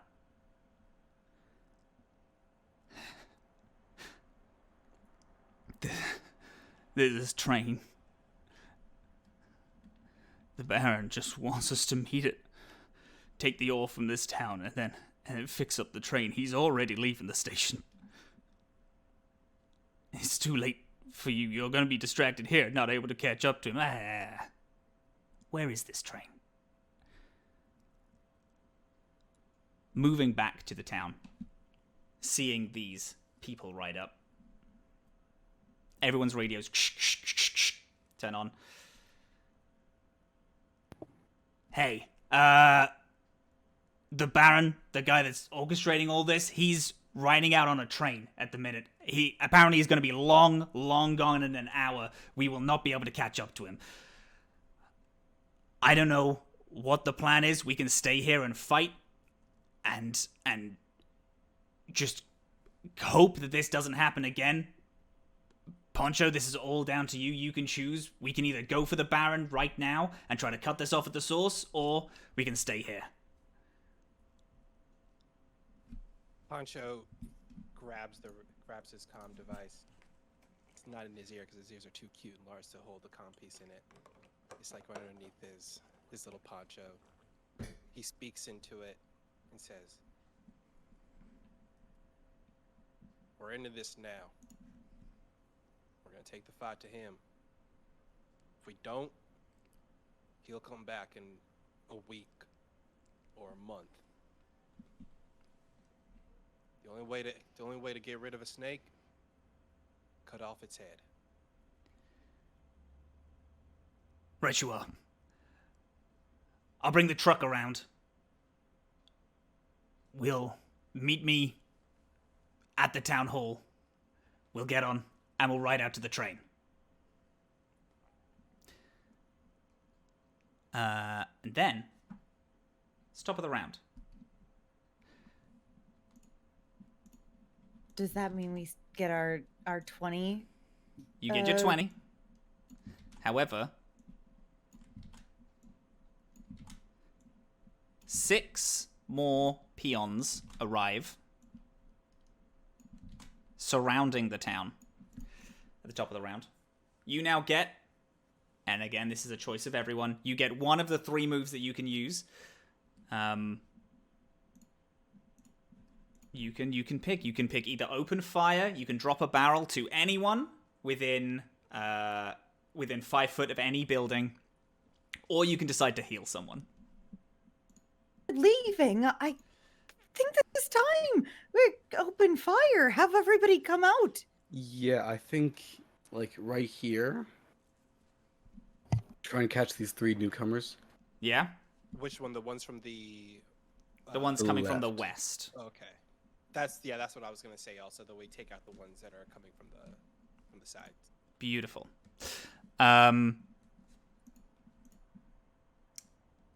As these 3 from the west come, who's going to make the call? Who makes the order to open fire? Poncho will cast a glance up to Zahn in the window, hold up 2 fingers, and drop him down to give him the signal.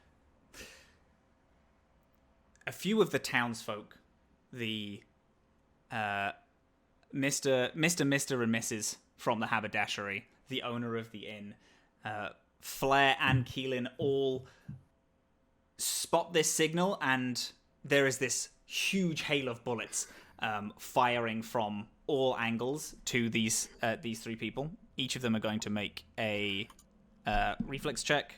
That is 1 fail. That's a 2nd fail. That's a 3rd fail. Each of them are going to take 1d6 damage. And I'm going to roll here. 4 damage. All three of these Baron's members, immediately as they step foot onto the scene, you give the order, and there is this, and they all riddled with bullets fall down. A pretty successful move. Poncho, it is now you. Okay, so there's this 3 guys coming up from behind me. Yep. He will whip around, and I'm going to use a full-out attack to shoot one and then shoot another one. Beautiful. And because I have staccato strut, when I make a full attack with small arms and I attack a different creature with each attack, I reduce the penalty. Oh, love that. Hell yeah. So this is for the first one.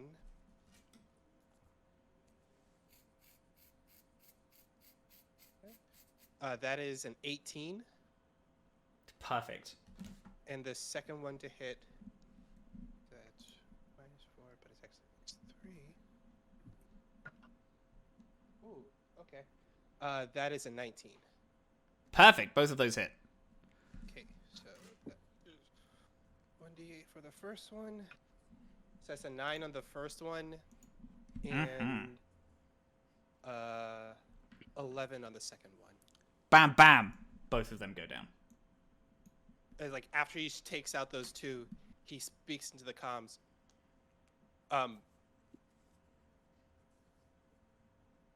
Bring the truck around.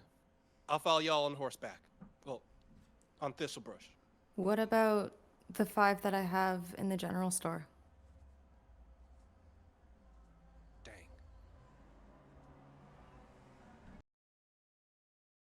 Is the door locked? Yeah. Someone's gonna have to stay behind to keep an eye on him. You got it, mate. I'm stuck in the town hall anyway. Sure. Hell yeah. All right. Rest of y'all mount up. Let's go. And he will head out from his little cover from behind and head out into the middle of the street. And that rifle that the dude dropped. The Gripply? Yeah. Is it just there? On the ground? It is just there on the ground, yeah. Can I run over and pick it up? Absolutely, you run over and pick it up. You could, you know what? Yeah, I'll allow it. You can run over and pick it up.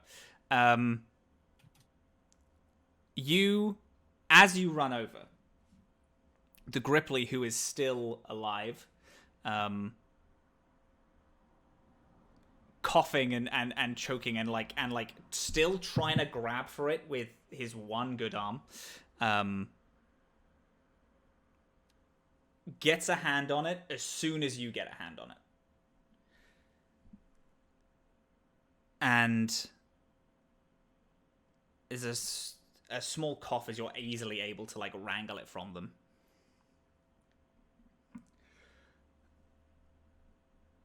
This ain't over yet.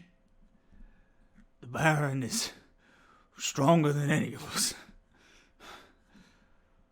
Poncho, we're just reliving history here.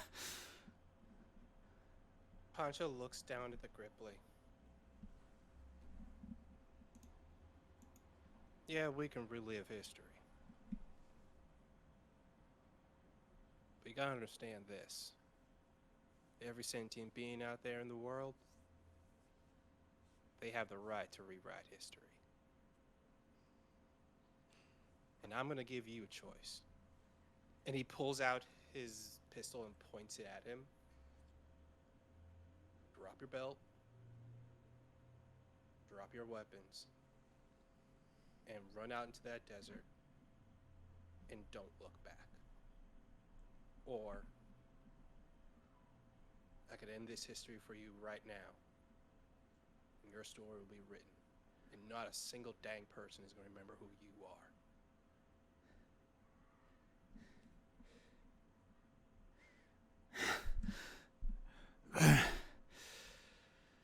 We always said that you were a compassionate man, Poncho.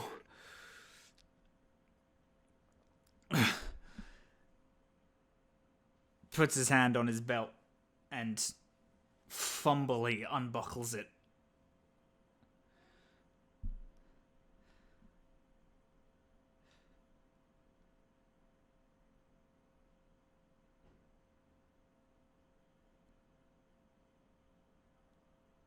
And I don't think he's going to say anything. Is just going to watching his mount continue to trample and sprint off, and the bodies that are slowly piling up.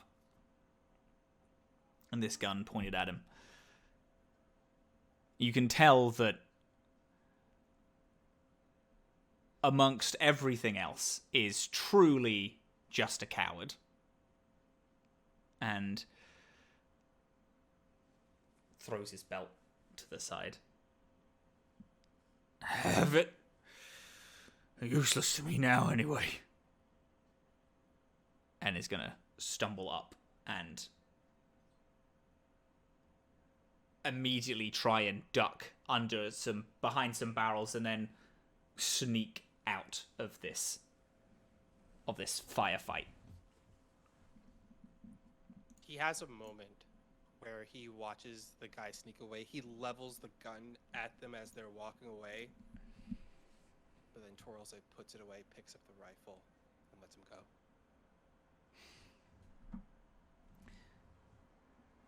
Next in the initiative order are the peons.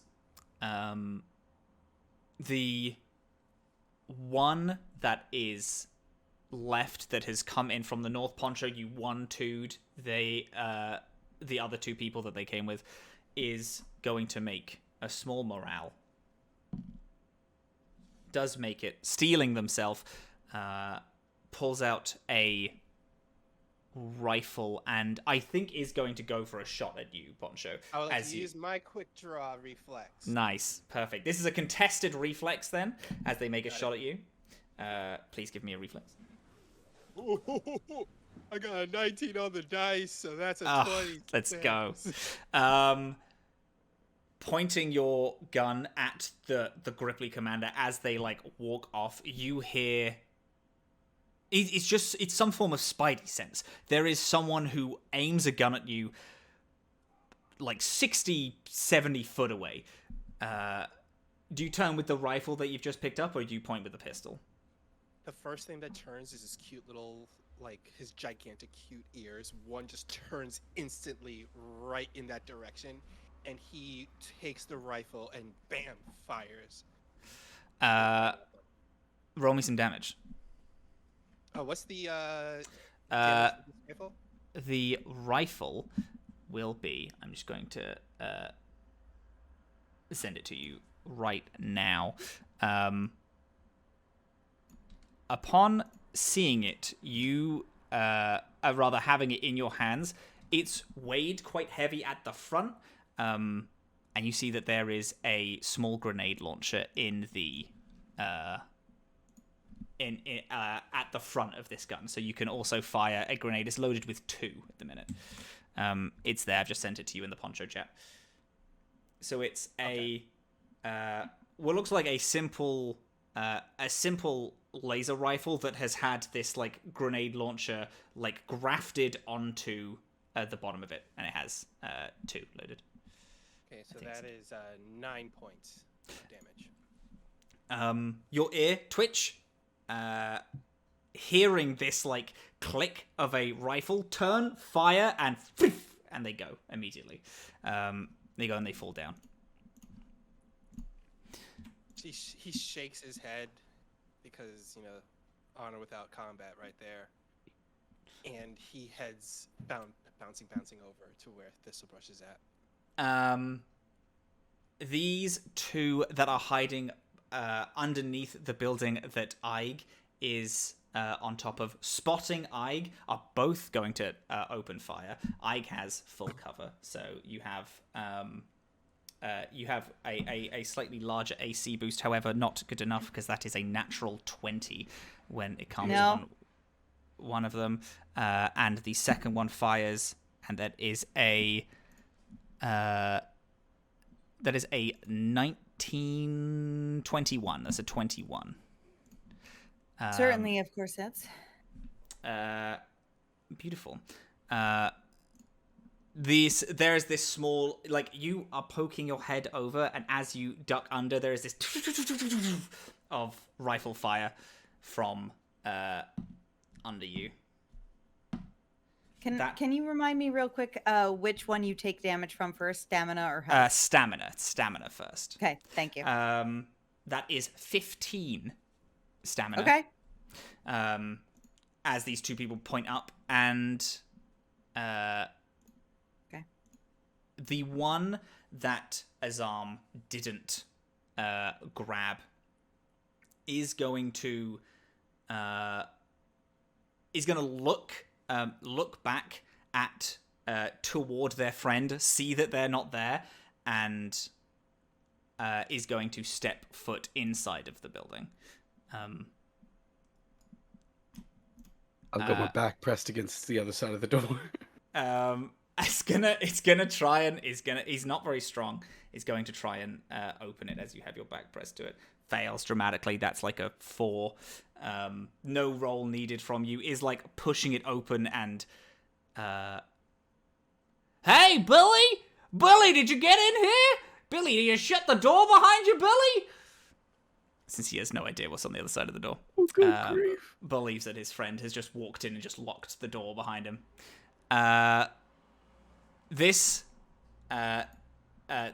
The last one who has just come in from the east is going to see Skye and is going to, not knowing who she is going to take a pot shot at Skye.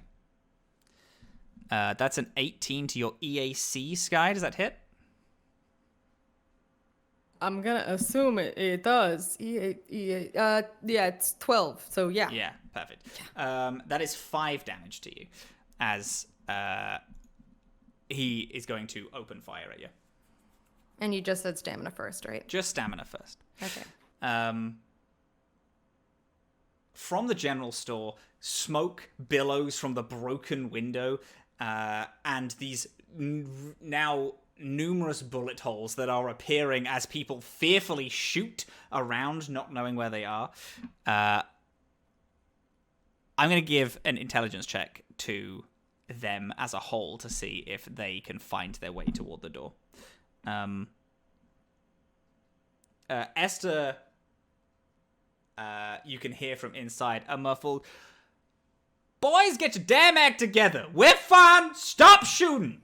Everyone calm the fuck down. The door is over here." There is a thudding at the door, and she's going to make a strength check to try and kick it open. She fails. These are not strong people. There is this thud of the door as she is trying to break through, followed by more kicks of more people trying to kick down this door and get back into the action. Azam, you are up. Ig, you are on deck. So now that the person is banging on the door, trying to shake it, I'm gonna wait for the right moment, turn around and open it so he falls right into my arms. Absolutely. And once again, does. choke him out.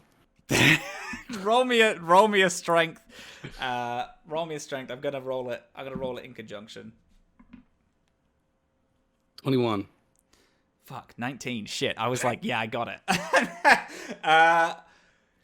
You open the door at the exact time they try to kick it. Their leg falls through, and you grab them as they're like halfway toward the door. If this was a slightly more romantic situation, you would be holding each other beautifully, but right now you are two just sweaty, dusty men holding one another, which again sounds sexual if there wasn't murder happening, are all around you. Two sweaty, dusty men. Sweaty, dusty men. The title of my next romance novel. I feel like Azam has done this move before. Is the sad thing. Yeah. But but they were two sweaty, Dusty men in a very romantic setting. Yeah. That's what it was.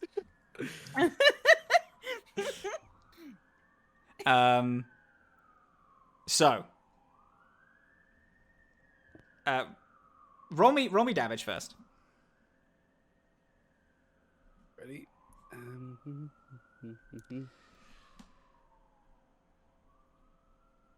6. Your mind falls back. Maybe because there is a last stand hold here, brings back a lot of memories. Some form of revolution, some form of standing up against a far more bigger oppressive power. Perhaps it is quite literally this exact hold that you have on this person. But your mind falls back to a dance, a ball. You just successfully held a position and took a huge Heth stronghold.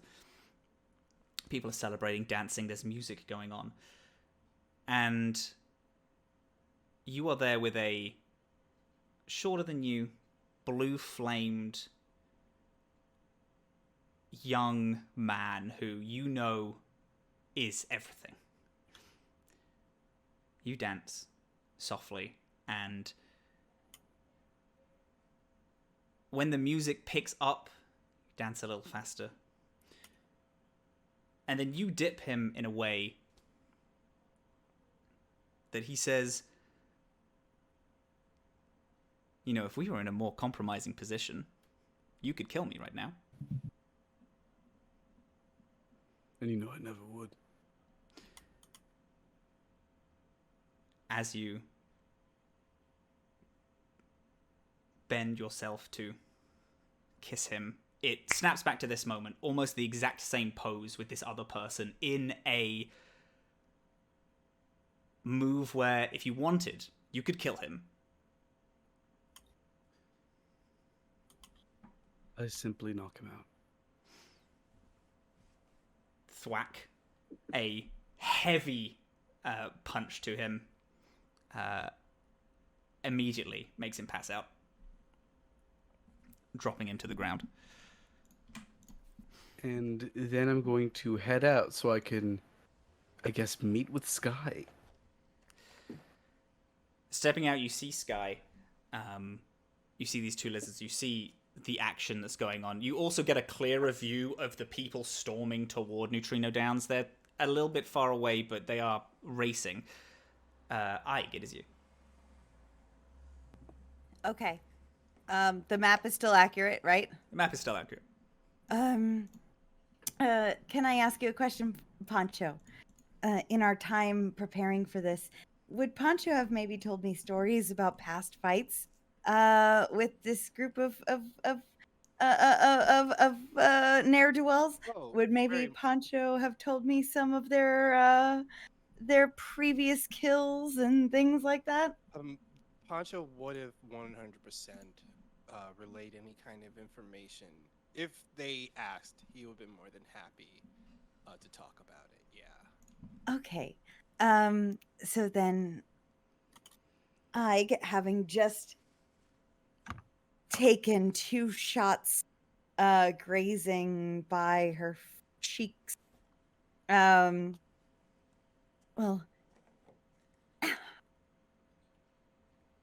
take a deep breath in. She kind of expels the air back out of her puffed up cheeks, but instead of sound coming from her vocal cords, the sound of a previous fight, one that they won, these bandits, the sounds of the previous people that they've killed on the battlefield, in the throes of passion, gunshots firing and them screaming, shouting orders at each other, and calling out these memories at them in their ears. The sound of 20 people to save DC 14 willpower as they hear the ghost sounds. Oh, wow. Okay. Okay. All right. Beautiful. I got a 5. I'm focusing on these 2 right here. Okay. All right. All right. So they hear these ghost sounds. Mm-hmm. All right. I'm going to roll a will to see if they get spooked and decide to bounce because of ghosts. Yeah. All right. One of them gets pretty high. So he's scared, but isn't running. The other one, Bobby, we gotta get out of here. There are ghosts coming. Like, Bill, ain't no fucking ghosts. It's fine. Just keep your ground. Like, I can't do it. And leaving and sprinting out, the green one holding their head. This Vesk, this chameleon-like lizard man, sprints off, runs away. And leaves. This other Vesk, actually, let's say also chameleon-like. They're very similar shades and hues. You could probably tell them they might be brothers. Is yelling after him as he stands, ducking and looking around as ghost sounds appear. Does that have any other effect aside from a spook? No, or is it this just is... like a It has the effect of creating an illusion. Perfect. My intention was that it would inspire fear in them. Both of them because the sounds would be are familiar. scared. The one of them was so scared that he immediately scarpered. The other one is just scared, but is holding strong. Skye. It is you. Oh, I'd like to. Theoretic, you're skateboard. up next. I'd like to skateboard over to this fella here, the purple guy. And I got a little thing on my skateboard that Flair installed or something, right? Where if I do a trick over somebody, You can it dazzle confuses them. That's them. true. Yeah, you I'd do. like to dazzle them, please. Is that my whole action? No, that is a movement. You get to do that as a movement. Brilliant. I believe mechanically what I'm going to be doing is an unarmed strike, but narratively, I imagine Skye uses the trick as a way to like wrap her legs around the shoulders of this person, and I want to snap their neck. Beautiful. I imagine it will not work because it's an unarmed strike. I gotta wait to the 23 to hit. Beautiful. 8. 8 is the damage. The damage. Perfect. I think. That move that you used is a thing that which causes the dazzled condition. You don't even need to do it. But you do, like, storytelling wise, you do. Jumping on skateboards, there's this as skateboard like immediately takes off. You fly over this person who was firing at you. Do a, what's the trick? 50-50 boneless? You do a 50-50 space boneless? I literally looked up a list of skateboard tricks, and it was a thing of like 100 ridiculous sounding names, but no visuals. So what I imagine in my head is she like kicks the board up and like grabs his shoulders and like does a little tornado. You know, like almost like a martial arts move. Yeah, absolutely. Like around him? Yeah. Yeah. Okay, I see what you mean. And your objective is to break his neck and kill him. Around their neck. If you come into the room, I can try and do it.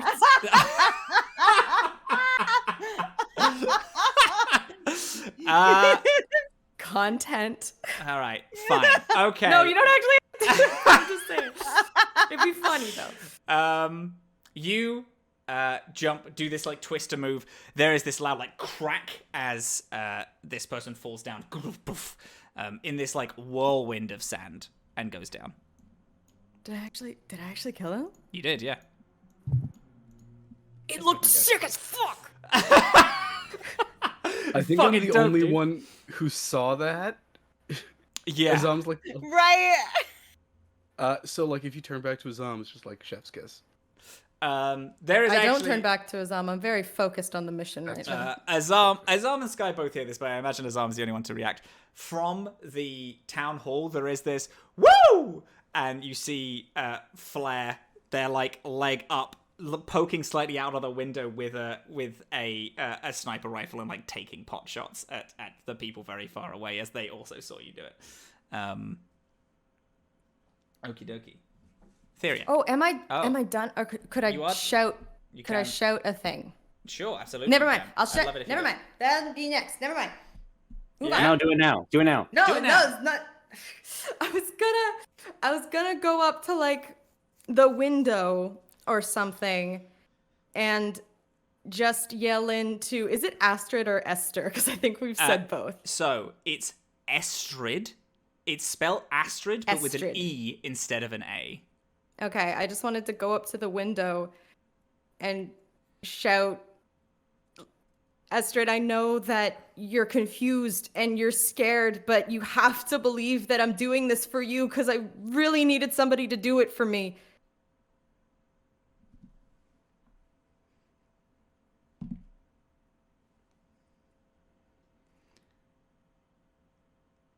The kicking at the door stops.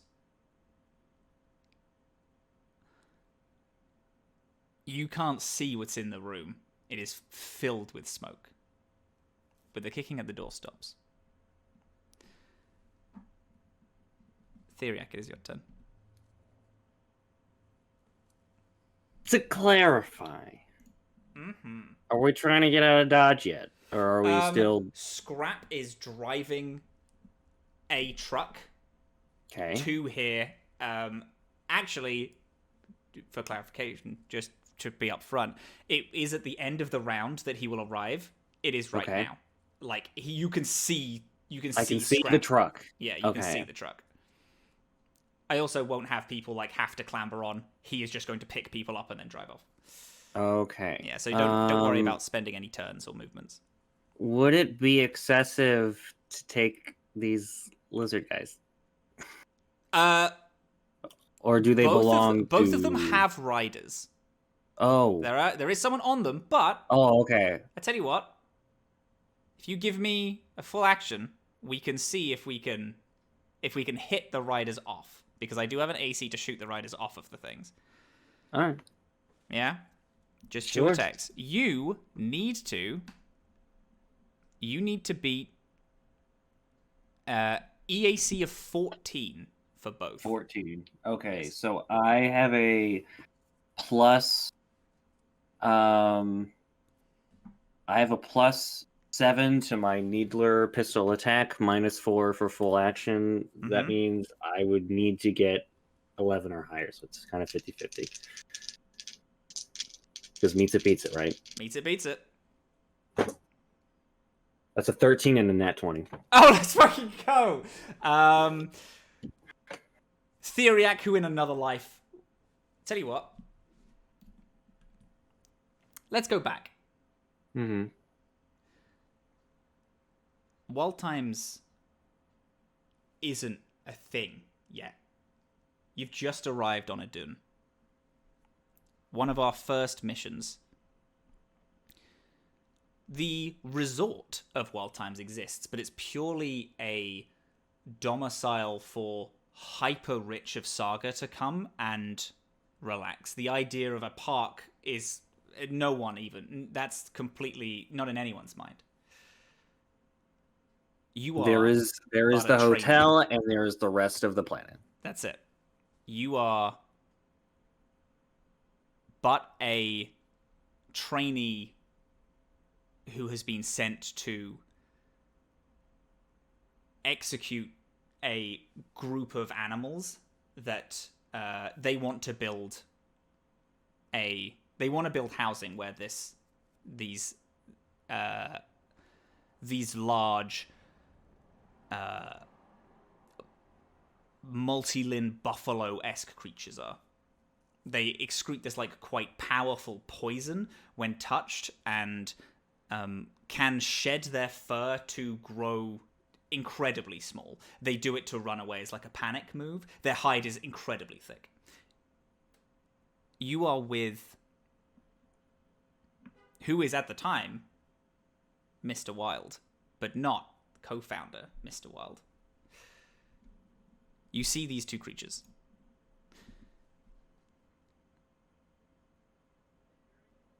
Now, we just need to take the shot. I know you're new,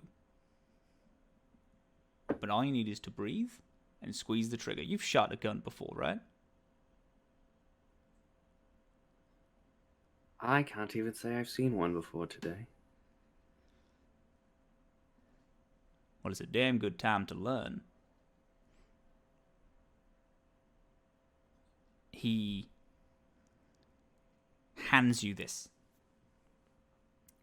big, uncomfortable, cold metal sniper rifle. It's just as easy as aiming at the head and squeezing the trigger.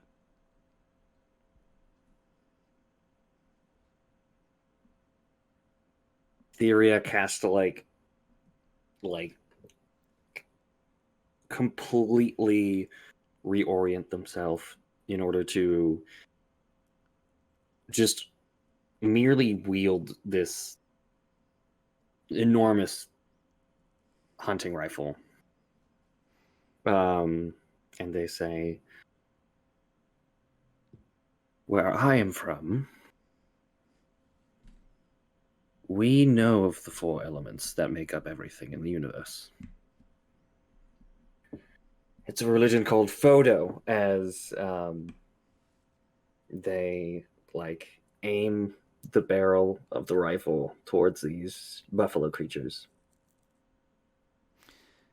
Looking down the sights, you've been told nothing but horror stories. They spit poison, they are aggressive, angry, they are these brutal creatures.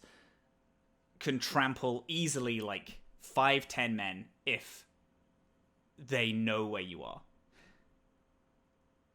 This sniper is actually easier to handle than you thought, and you are easily able to rest it on these creatures' heads. If you want, of course. Now, all you gotta do is squeeze the trigger. Trying to tell you something. What is that? In my religion, we believe every creature can feel all four of these at once in every interaction. When I fire this bullet, these beasts will feel the solid iron burrowing through their bodies. They'll feel the flame of the firing. They'll feel the liquid rushing out of their veins, and the plasma building up in their minds as they don't know how to react next. Everything is these four things.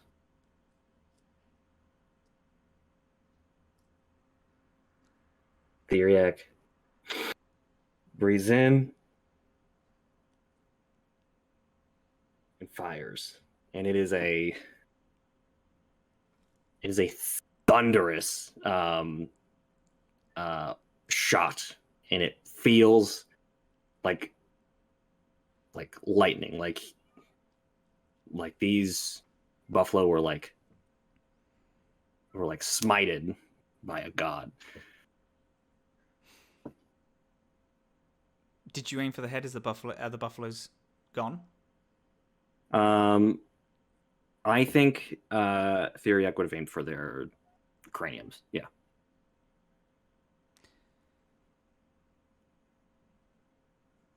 There you are, Theriac. There's no other way to do this. It's just our way.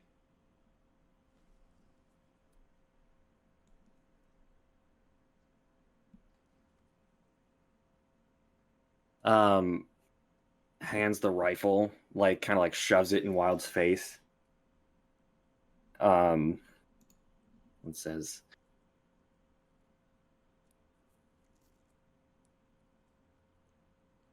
"Every creature adapts. Even you will." And walks off to collect them. Flashing back to now, there are two creatures. There is these girdled lizards and these people riding them. Feeling the heavy weight of another scoped rifle in your hand, where does Theriac aim? Theriac does not aim for their heads. No? Theriac aims for actually, Theriac would have changed the ammunition from an inhibitor to a booster. And would be aiming again more so for their flanks. Very good.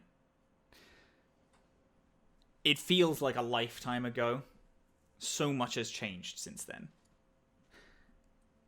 You aim, fire.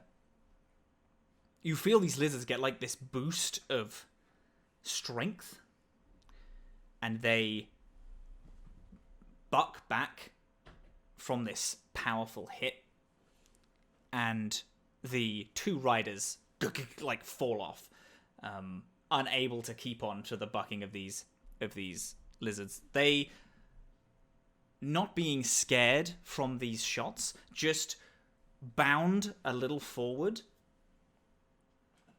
and the two of the Baron's men who are on top of them just fall to the side and scramble up for their own weapons, since the fight has changed and now they need to adapt. There are these two lizards who you can tell are very well trained. These can actually be reared and broken, as it were, and they are up for the taking. If you'd like to use one or two of them to ride off. I am going to look back to Ig after the last comment and say, it's a bit of a long story. Shall we? If you're going to tell it. And she'll grab their hand and follow. And we hop off the roof and we take them little guys. There is this roar of a truck blasting itself around the corner. Loud. You haven't actually seen what Scrap has been doing for most of the time that Skye has been gone and everyone has been preparing. But you see now that they have adapted these huge metal girders that originally built the framework of the Patchwork, the only thing of the Patchwork that is left, onto this 8-wheeled suspensioned truck. Weirdly looking completely different to everything else around. This truck now has some form of pulled metal, creating some mock doors. It has windows and a steering wheel. It looks very much like a giant dune buggy, essentially. Scrap pulls this truck up and halts in the middle of this road, pokes his head out. Come on, gang, we got a train to catch! Poncho, Theriac, Ig, you are all taking individual lizards? Yeah. It is correct. Yep. Skye, are you gonna ride with Scrap? Where is the truck? The truck will be, like, in the center of town. It'll be very easy for you to go and get on it. I don't want to leave my fellow criminals. Oh, keep an eye on your friends. Go. If you want. You...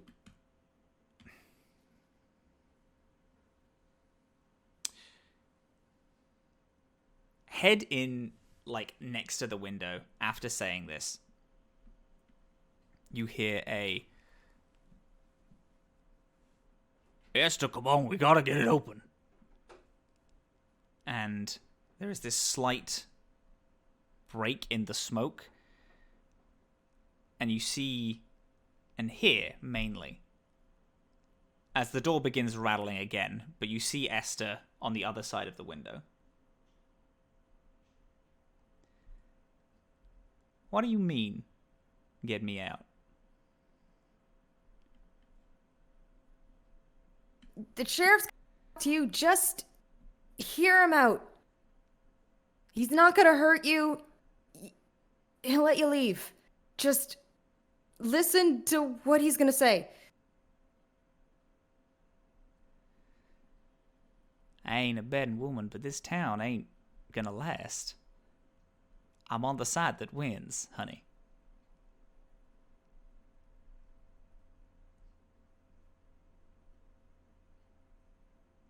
But you do. I missed most of that audio cut out. I apologize. I look to Azam and I say, I don't know what to say to her, but you do.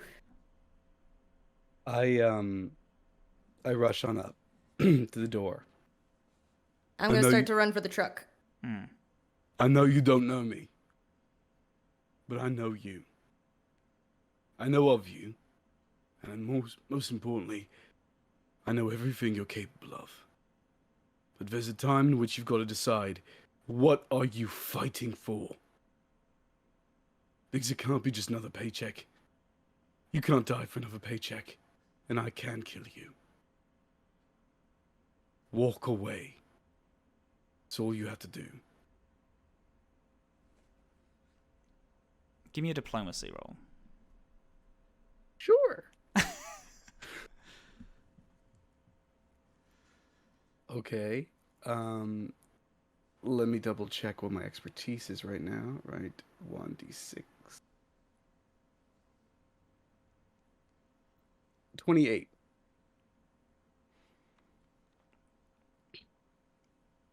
The sound of gunfire emanates all around you, as well as this more powerful winds as they pick up, but there is also this honking of a horn as Scrap is trying to get the attention of people. You see her through the broken, wispy smoke tilt her head to look out at the truck. You're gonna go kill the Baron. And we're gonna succeed. Please don't make me start with you. And as I press my hand to the door, my arm is gonna start glowing. 2 options.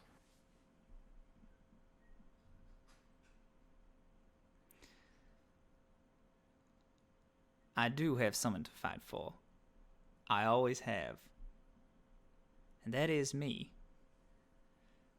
And I do only pick the winning side. If you're gonna go kill the Baron, I want in.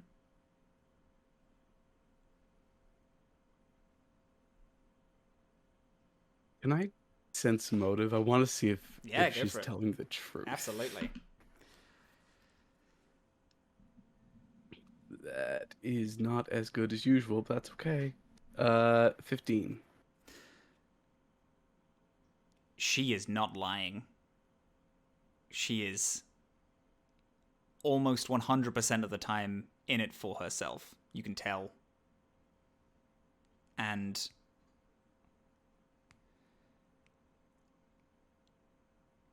if there is going to be a winning side, you can see that she wants to be on it and will help that side win.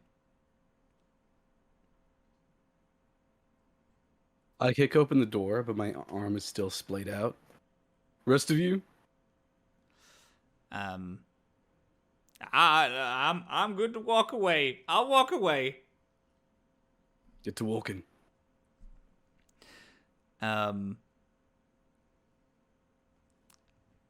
Slinging the rifle from her shoulder to her hands, you are joined by Estrid.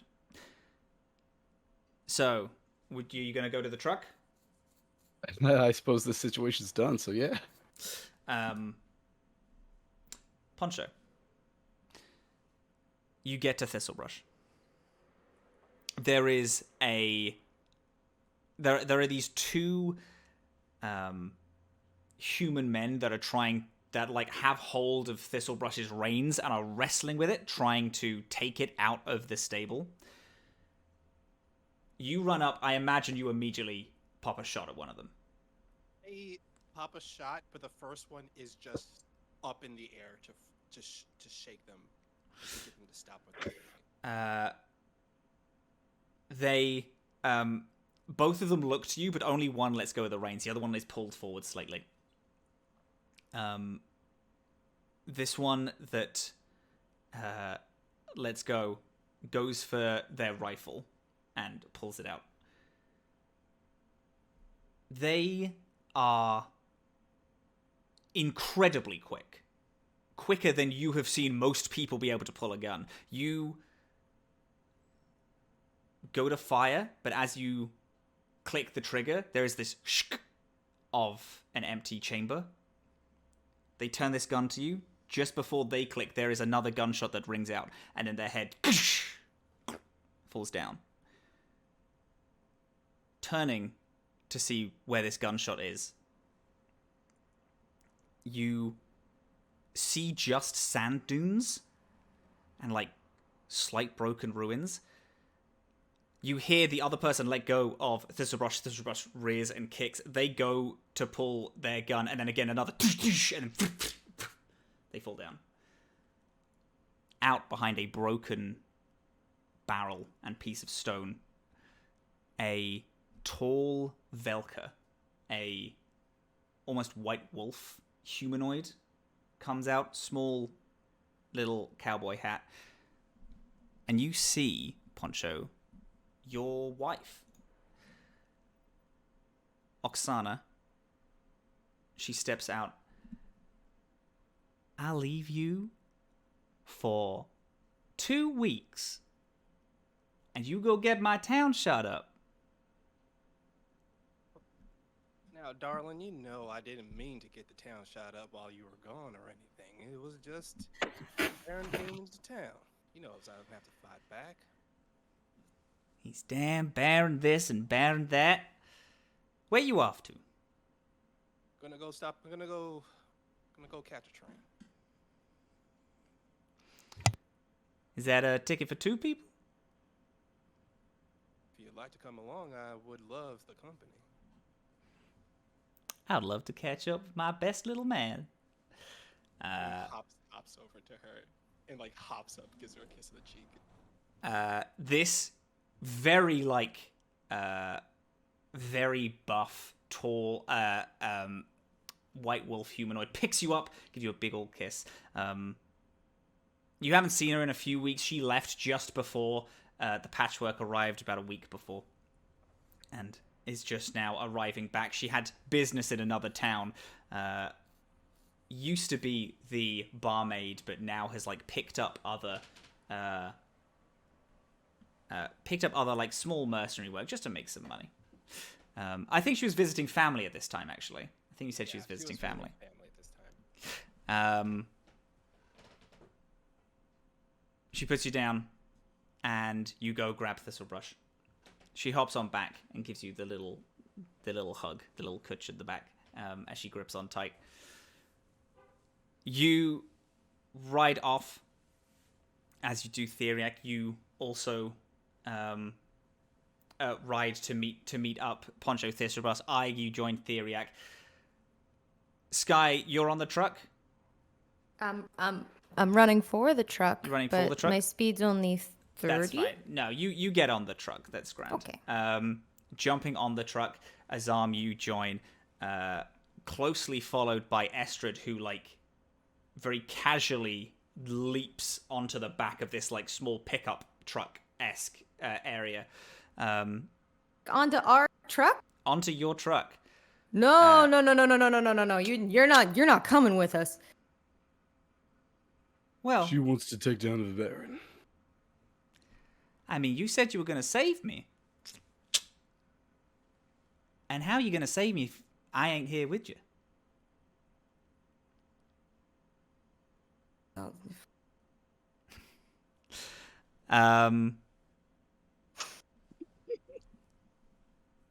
The truck begins, and you hear a wait, and a very sunburnt flare walks out of the town hall. On he has a cane now that he's using to prop himself up. Not carrying any guns. He's left the sniper rifle up. From inside, you see Keelan, who is like readying the gun.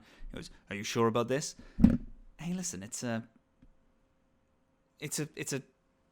catching a train. It'll be easy. You stay here. I'll keep in contact. All right. They're probably gonna need me. I mean, they're not that good with like tech and stuff. I guess yes, but what if there's more tech? They need someone. I'll be back in 2 seconds. Flair knocks on the door. Is there room for one more? I open the door and reach my hand out. Thank you. Puts the cane inside. Sits in. Scrap's like, okay, is that everyone? I don't think there's any more room. Poncho is on the truck with us, right? Poncho is on Thistlebrush. Where's this?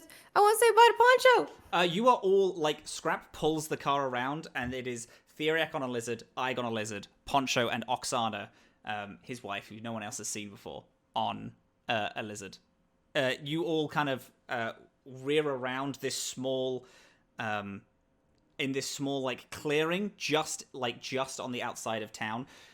You can hear gunfire going on, but it looks like the town has it for the minute as they're picking off the Baron's men that are storming it. Say again, Momo. So Poncho's coming with us. Poncho is coming with. Okay, then yeah, I'm good to go. I kind of elbow Skye a little bit. Looks like we're not the only one who picked up a friend. And I point towards Oksana and Poncho. This she's a beautiful woman.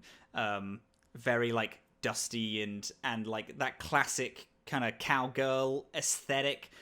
Little jacket. She's holding a sniper rifle in her hand. And is on the back with Poncho. This is gonna make me sound like absurd, but I am gonna ask: is she also a rat?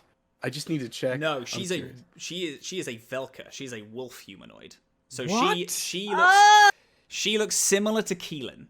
Keelan, But this like big, covered tall, in dust yeah, and like dust. and in is her like fur a and different. stuff? Is like a Poncho. Do you want to describe your wife? Yeah. So Oksana is like 6'6" tall wolf person.